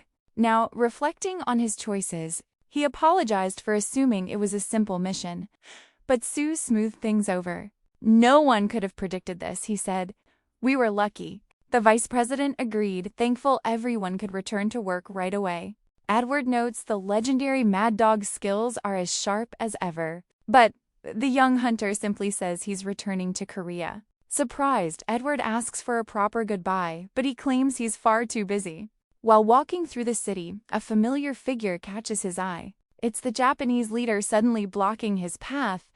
With a humble bow, Hikari thanks him for his help, feeling she showed a pathetic side. As she passes, she vows to be more useful next time. He seems unconcerned, his thoughts drifting to Free's mysterious absence. On the flight back to his homeland, he considers the new powers he gained from the little bat. The hunter wonders when his companion will finally awaken. A secretary reports the Olmec group is active in the drug market and attacked Team 01. However, they weren't the source of the drugs. After their leader's fall, their suppliers cut all ties. Sifting through the files, Blackwood asks about the portal's condition. She shows him photos, explaining it was damaged in the fight and will soon close. This could get messy if the faction leader thinks they tampered with the scene. Blackwood sighs, asking why she'd bring that up. She reminds him that the president controls all the advisors. Director Cargill Hwan is watching his every move, ready to stir up trouble. Just as she mentions minimizing risks, the door bursts open. Someone sarcastically notes they forgot to knock. It's the special hunter from the division, Cargill Hwan, the very man they were just discussing. He strides toward the desk, already talking. He heard the investigation didn't go as planned for the vice president. With a smirk, he mentions rumors are flying about an Asian hunter hired for the case. And to make matters worse, the team damaged the site and returned empty-handed. Irritated, Edward Blackwood insists they fought and defeated intruders. But the man scoffs, saying they only found a minor group and learned nothing.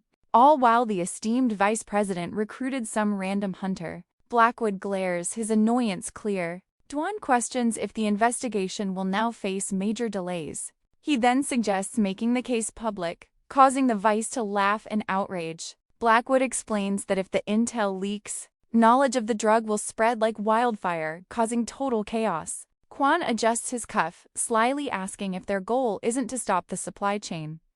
As he leaves, he plants a seed of doubt, saying that even in secret, those who seek the drug will find it. He suggests listening to other special hunters, like himself. The vice president is left seething with frustration. Over the phone, Sumu learns of the plan to go public and completely rejects the idea. Model. He declares his intent to handle this personally, even if the situation is far more twisted than he expected. Across the table, another man confirms it, having witnessed dark magic himself. Elsewhere, our young hunter is on a call, reporting no major leads on Pandemonium. A pen dances between his fingers as he absorbs every word from Blackwood. Regarding the mysterious gate, the vice chief explains a follow-up team found the portal inert, a total dead end. Sue's interest is piqued as the vice explains the scene was secured too quickly for a proper analysis. The fact that only Carrion was left behind proves the Necromancer had already made his move. Blackwood asks for Sue's take, whose mind flashes back to the strange trio they encountered. Portals are doorways connecting realities, their origins unknown, making it impossible to predict where a new one might appear. The hunter connects the dots, sketching a mental map of the clues. He speculates that it might not have been a true portal at all. He wonders aloud if it was a pocket dimension, a fake gate used as a front. Edward's laugh echoes from the phone, dismissing the idea as impossible. But he trusts his friend's sharp instincts and agrees to investigate the angle. With that, the call ends. Instantly, one of his trainees eagerly interrupts. Though a senior scolds the boy, Sue warmly accepts his colleague's challenge to a match. Another trainee tries to sneak off, but is quickly stopped by his superior.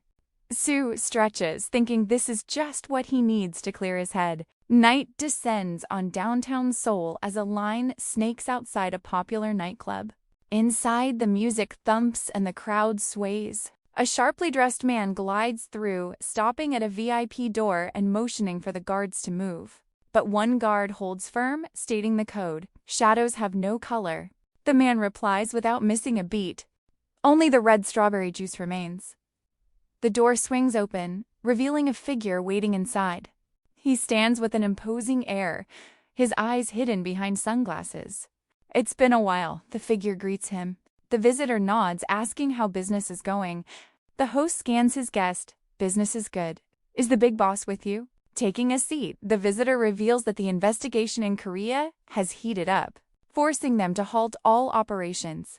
The host nods in agreement. He snaps his fingers, offering to arrange an escort, but just then, a woman sweeps into the room. She lights a cigarette, coolly informing him the authorities are making things difficult, so they can't leave yet. Another man arrives, surprised by the visitor's appearance. He's a man with clown-like makeup who seems delighted to see his ally. You're always right on time, John remarks with a smirk. He then offers a mark apology for burdening him with such a large delivery. He explains there will be interference before they can even begin, gesturing toward 2 briefcases on the table. Care to see what's inside? A mountain of cash appears. It was a quiet day at the office. 2 colleagues spotted Sue. They whispered about the summons.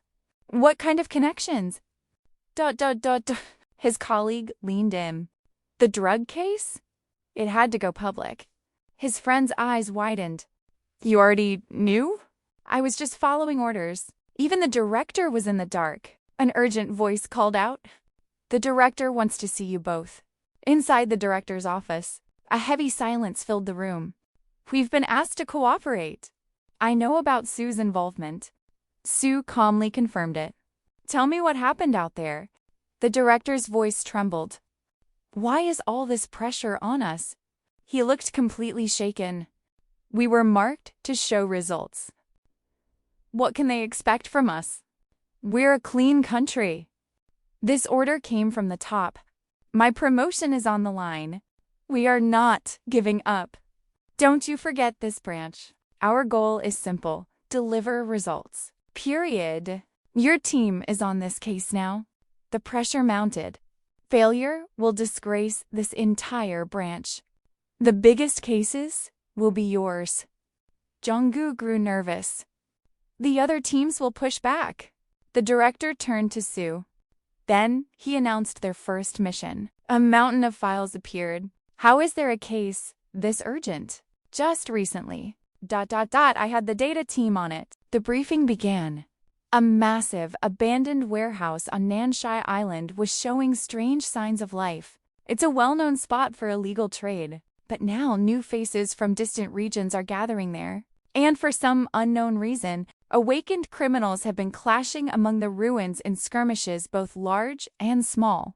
Looking at the report, Jonggu knew this was too much for their team alone. The director confirmed his fears, revealing he'd already called for backup from the company. Better yet, the incoming team was already up to speed on the case. Sue wondered who it could be, staring at his screen under the blazing sun. The warehouse was surrounded by rusted containers and mountains of trash. As a truck rolled up, Sue's eyes widened in disbelief at who stepped out. The requested backup was none other than his own brother and the formidable Yoa. They strolled over, and Yoa smirked. Who else were you expecting? Teasing him? Sue fired back. Couldn't you have just sent some underlings? His brother got straight to business. Where's the rest of your squad? The hunter explained they were on standby. Too many people would only draw unwanted attention. Yoa nodded in agreement with the tactic, especially since there could be ordinary buyers caught in the middle of all this. She figured the fights were just turf wars between the dealers and their guards. Sue grinned. Either way, it was a great chance to clean house.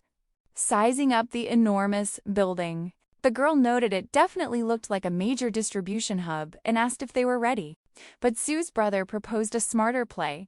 They'd split up, with one team creating a distraction at the front, while another found a stealthy way in. As they mapped out their plan, the hunter's ears perked up. He heard voices nearby. With a quick hand signal, he hushed them.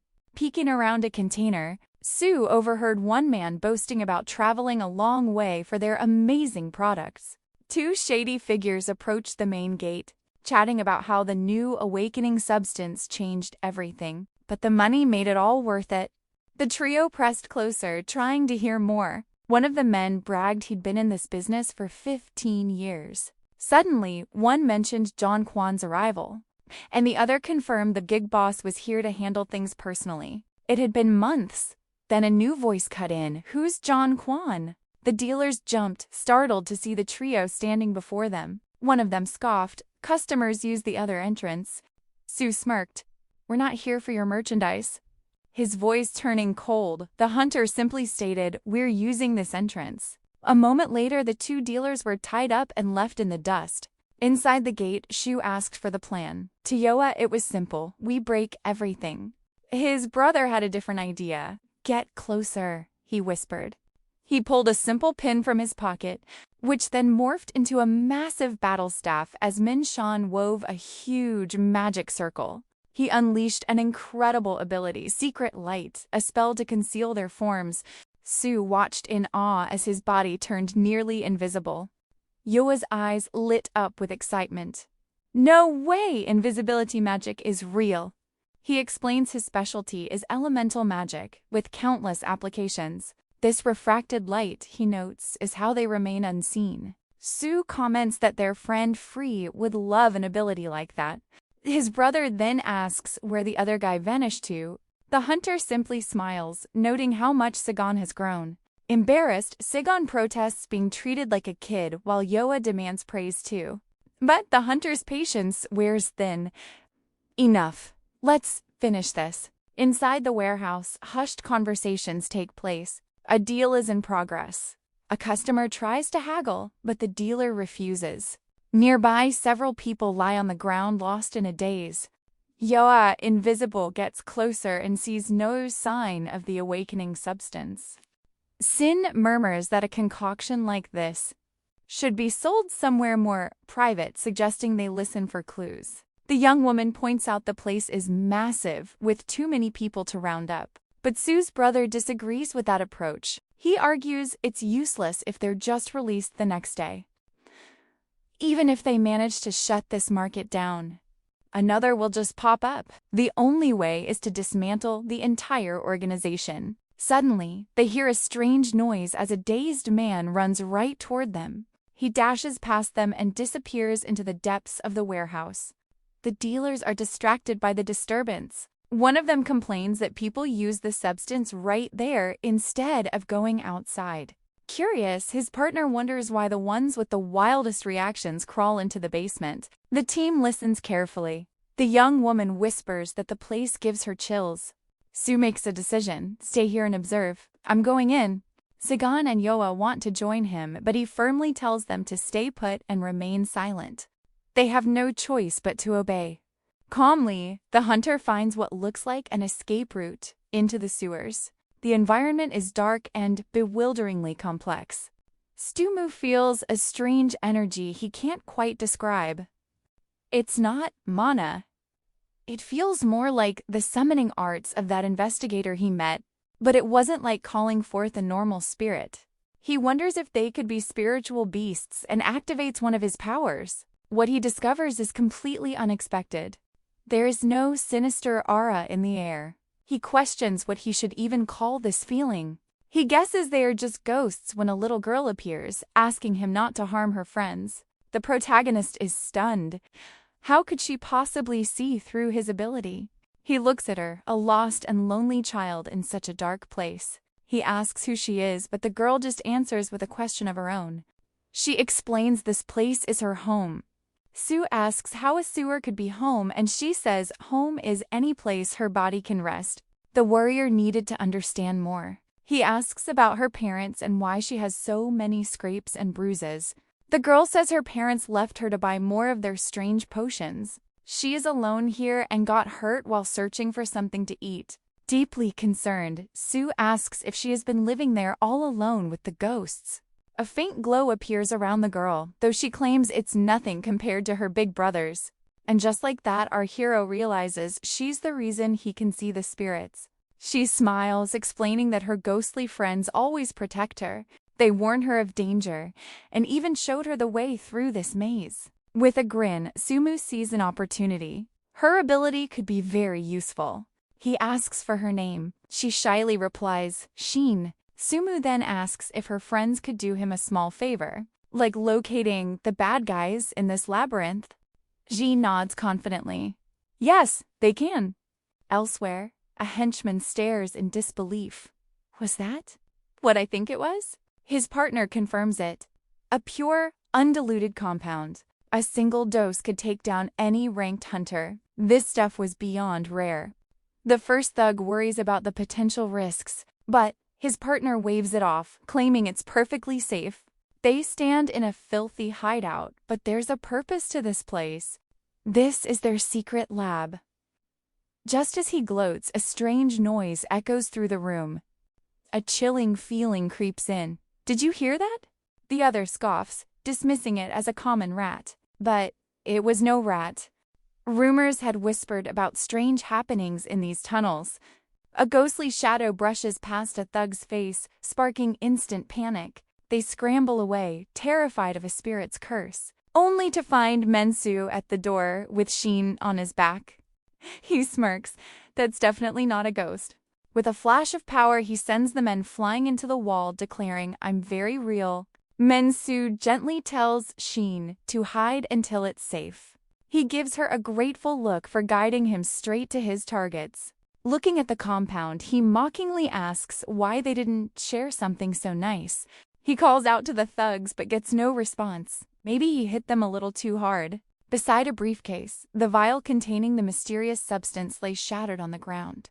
Our hero had a hunch that a compound was somewhere in Korea.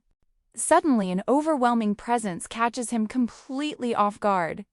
A man with a scarred face looms over him, calling him a little rat. The newcomer demands to know how they were discovered in this hidden place. Did word of the compound get out? The scarred man disagrees. He's certain there is a traitor among them. With our hero pinned under his boot, he orders his men to dispose of him. But from the ground, Minsu Wu unleashes his true power. Beams of brilliant purple light explode outwards. The blast incapacitates the weaker foes, but the scarred man dodges with ease. Our hero grits his teeth. His opponent is far quicker than he anticipated. The remaining enemies quickly form a new strategy to counter him. Minsu wonders who these powerful new adversaries are, but his thoughts are cut short as his opponent notices he's completely unharmed. The thugs surround him, sneering that he was just pretending to be down. Minsu just smirks. Better than hiding in the rafters. Annoyed, the henchman demands to know what guild he's from. The hero's smile widens. His answer is another attack, effortlessly lifting them into the air. With his foes suspended, Su demands answers. The man trembles, mentioning whispers and rumors. Energy begins crackling in his palms. He unleashes his Lion's War ability. They break free, crashing hard to the ground. He confronts his main rival. Su scoffs. I wouldn't take that stuff for free. Minsu smirks, calling it a mere warm-up. But his opponents don't even know his name. Battered, they unleash a final, desperate blast. A hunchman snatches a vial from the ground. The wounded resort to using the strange substance. In a flash, their faces twist and transform. They regenerate, surging with newfound power. Now empowered, they attack with vicious new skills. The warrior notes their immense power boost. His foe attacks relentlessly with another strange ability. Minsu notices the exit now looks different. He smiles, knowing they're now dependent on the compound. The young hero prepares his next move. Brilliant beams of light pierce the area. He grins playfully. Oops, I missed one. The villain smirks, believing victory is his. Suddenly, Changyoa appears, blasting him with fire. We always seem to end up chasing you, she teases. Mind if my brother and I join the party? Sejin dusts his hands. They were certainly a handful. Yoa nods in agreement. They're strong, but they're no S-rank hunters. Su wonders how their allies arrived so fast. His brother points to the huntress who followed him. Blushing, she explains a small child guided her there. A young girl appears, calling the fight unfair. Our hero approaches the child to thank her. Who is she? Sumu promises he will explain later. His brother frowns. A child can't stay here. Then his eyes land on another vial. So, these illegal enhancers have finally reached Korea. Yoa warns that a higher dose would be perilous. The main character asks if they've heard of the Ghoul Slayers. They were a rank hunters skilled at taking down targets. He suspects they were exiled from the facility making the drug. Sai asks, are you saying? Double quotes, ... A massive organization like Bestia is behind all this? Our hero confirms it's just a hunch, ... For now, he wondered if a human could be betraying their own kind while they regrouped. Yoa mentioned how Mad Dog's presence just vanished 10 years ago. If there were traitors, it could ignite a war between humans and demons. But since the trio they captured was still conscious, they could be questioned for answers. Suddenly, the little girl's eyes widened. Something dangerous is coming. In a flash, Sigyn and Yoa prepared for battle. Shielding the child, our hero absorbed the impact of a massive explosion. A new voice echoed, you should have done a proper cleanup. Now, I'll show you how it's really done. A man in blue appeared, backed by his entire battalion. Our hero quipped, you guys always travel in such large groups? As Sigyn led the girl to safety, the young man sensed their mana was on a different level. Stepping forward, the protagonist smirked. The criminals arrive right on time. Are you the boss? He asked, wondering if the guild leader sensed their presence. He noted 2 as rank hunters among them. We'll have to take you all out right here. The leader scoffed, you don't need to know who I am. After all, you won't be leaving this place. Brother, leave the hunters to me, Saigon declared as Yoa promised to provide cover. Without hesitation, Sue charged straight at the man in blue. Amused, the man deflected the attack. Familiar moves, but your form is sloppy. Was your master a hack? His words struck a nerve. The enemy's power flared. How dare you? He roared, launching a powerful counterstrike. Look out! The huntress cried, firing an arrow that struck the leader. Enraged, he immediately shifted his target to the young woman. Leaping to safety, Yoa felt a strange sensation. Her power... ... Was it returning? No time to get distracted. A masked man shouted, lunging at her. But Scion intervened with flawless timing. He's right. Let's deal with the weaker ones first. In a blink, 2 enemy hunters were already neutralized. Sue, you're up! The young man yelled. Scratching his head, our hero smiled. His body was finally remembering the rhythm of fighting as a team, and it felt incredibly good. Turning to his allies, he asked, all warmed up? We finished this in 10 minutes.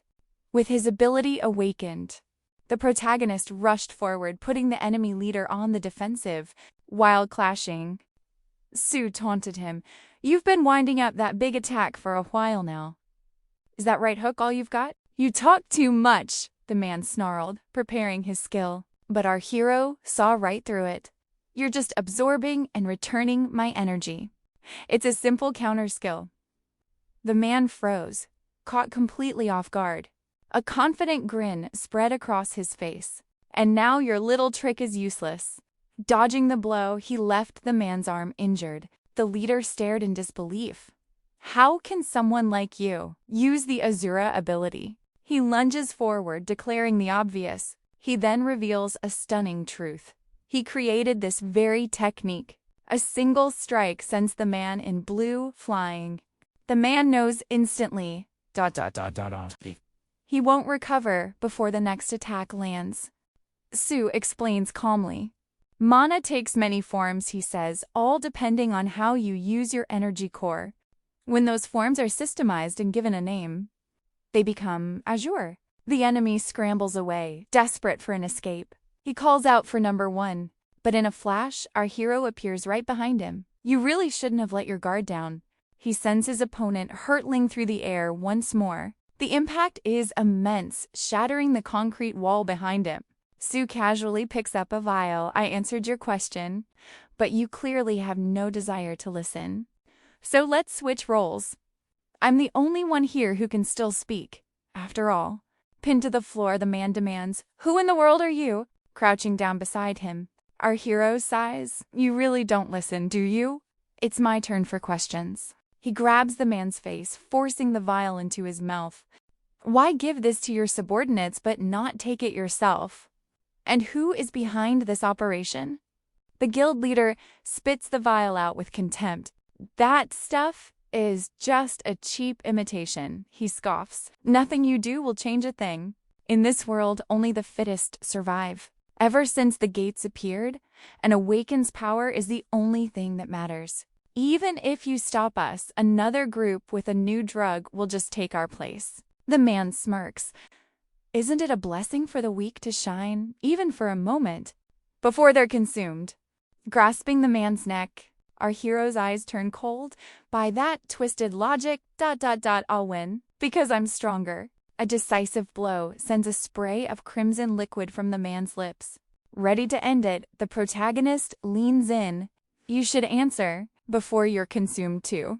Now tell me, who created this twisted enhancer? His question is met only with agonizing screams. From a safe distance, Yo holds the child tightly, standing beside Sagan.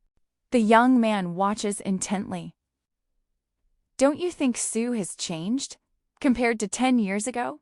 A knowing smile touches her lips. Yes, he's gotten much stronger, and far more ruthless. After all, no one could spend 100 years in that place and return unchanged. With his arms crossed, the glasses-wearing man adds, "My brother, it feels like he came back after losing something vital. Sometimes, he doesn't even seem human anymore." But the huntress shakes her head. His core essence is the same. He'll find what he lost. Suddenly, a voice cuts in. Lost what? It's Sue. St. John quickly changes the subject. Nothing. Did you find anything? Sue replies, not much. I only learned that the distribution of this drug began ... double quotes ... in several regions at once. The main hub for Asia is located in China. The guy self-destructed before he could say more, probably because of a mana oath. A worried look crosses the young man's face.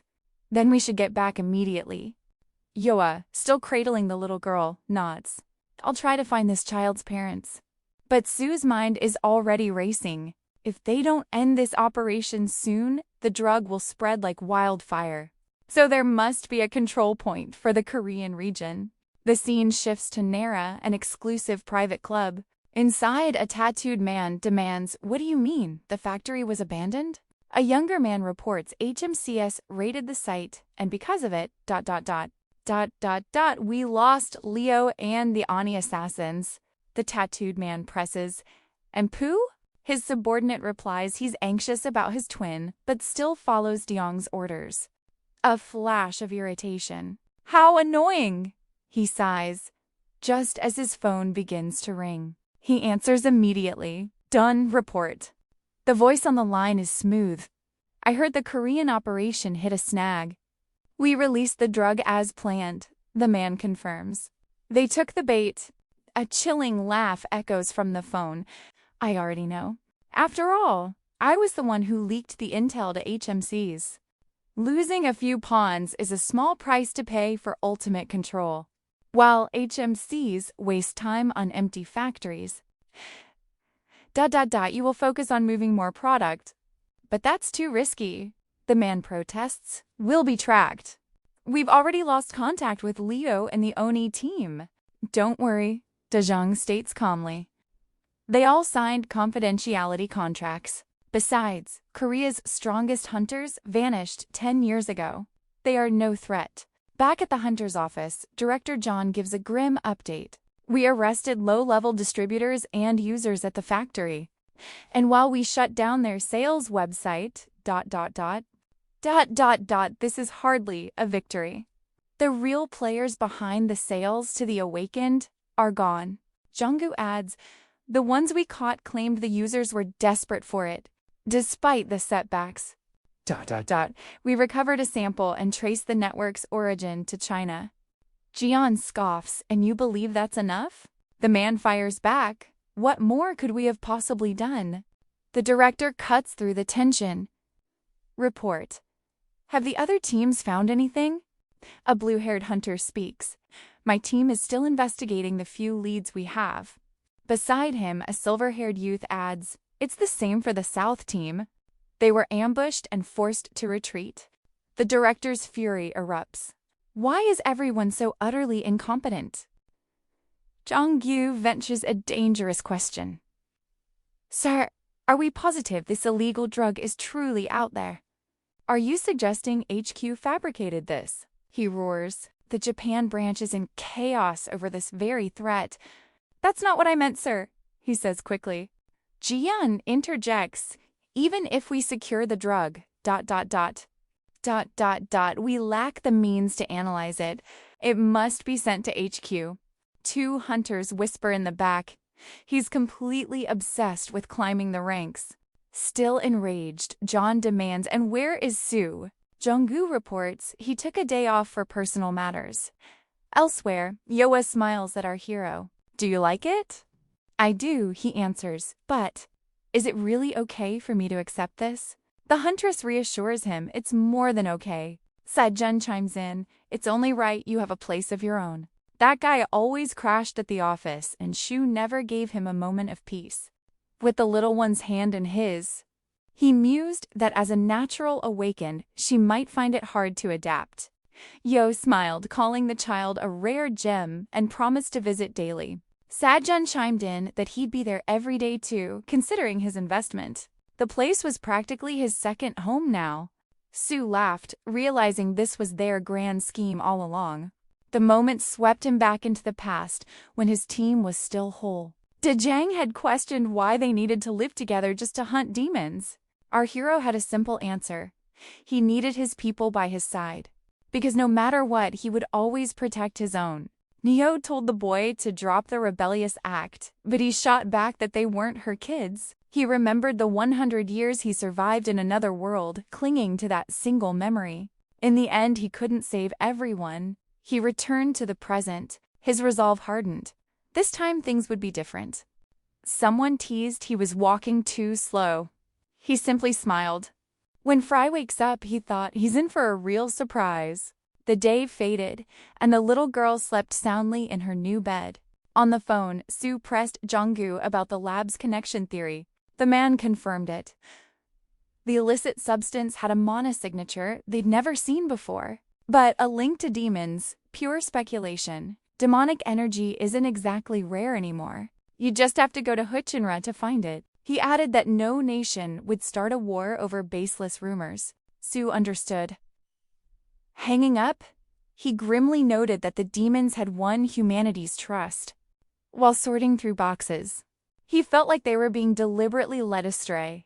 With no leads on Pandemonium, the investigation was about to stall. The only hope might be Minjun's old research on demonic energy. Our hero decided to start digging on his computer. He found an article by his own disciple, discussing the link between demonic energy and soil contamination. But when he tried to open it, access was denied. The blog was restricted. Irritated, Sue muttered that the security was as tight as ever. He wondered if it was a coincidence when Shan suddenly appeared, asking what he was doing. Startled, he said he didn't know she was still up, telling her to get back to bed. Cradling her bear, the child said that even when he whispers, the ghosts tell her everything. He was shocked, saying it was just a short call. But she explained it had always been this way, which is how she heard those scary men before he arrived. Kira's expression sharpened. What did you hear? After a moment of concentration, Sean revealed she heard that John Ken had entered the country and the goods were unloaded in Naku. Elsewhere, a young man with blue hair was running for his life. Suddenly, an invisible force slammed him into a wall. A voice sneered, "Finally found you." A man in gray loomed over him, asking how a worthless C-rank hunter dared to even look at his guild's gate. Reaching down, pulling something from his blazer, the young man muttered, "I had no choice. I just needed a little more." His confused aggressors could only watch as he uncapped a vial and consumed its contents. In an instant, a blinding light erupted. Meanwhile, at AMC headquarters, an emergency meeting was underway. This substance is spreading slowly, ... A spark that's about to become an inferno. A man with striking pink hair mentioned the HMCs. Our international branches are stretched thin. The situation is dire. His gaze fell on Jian, whose nervousness was impossible to hide.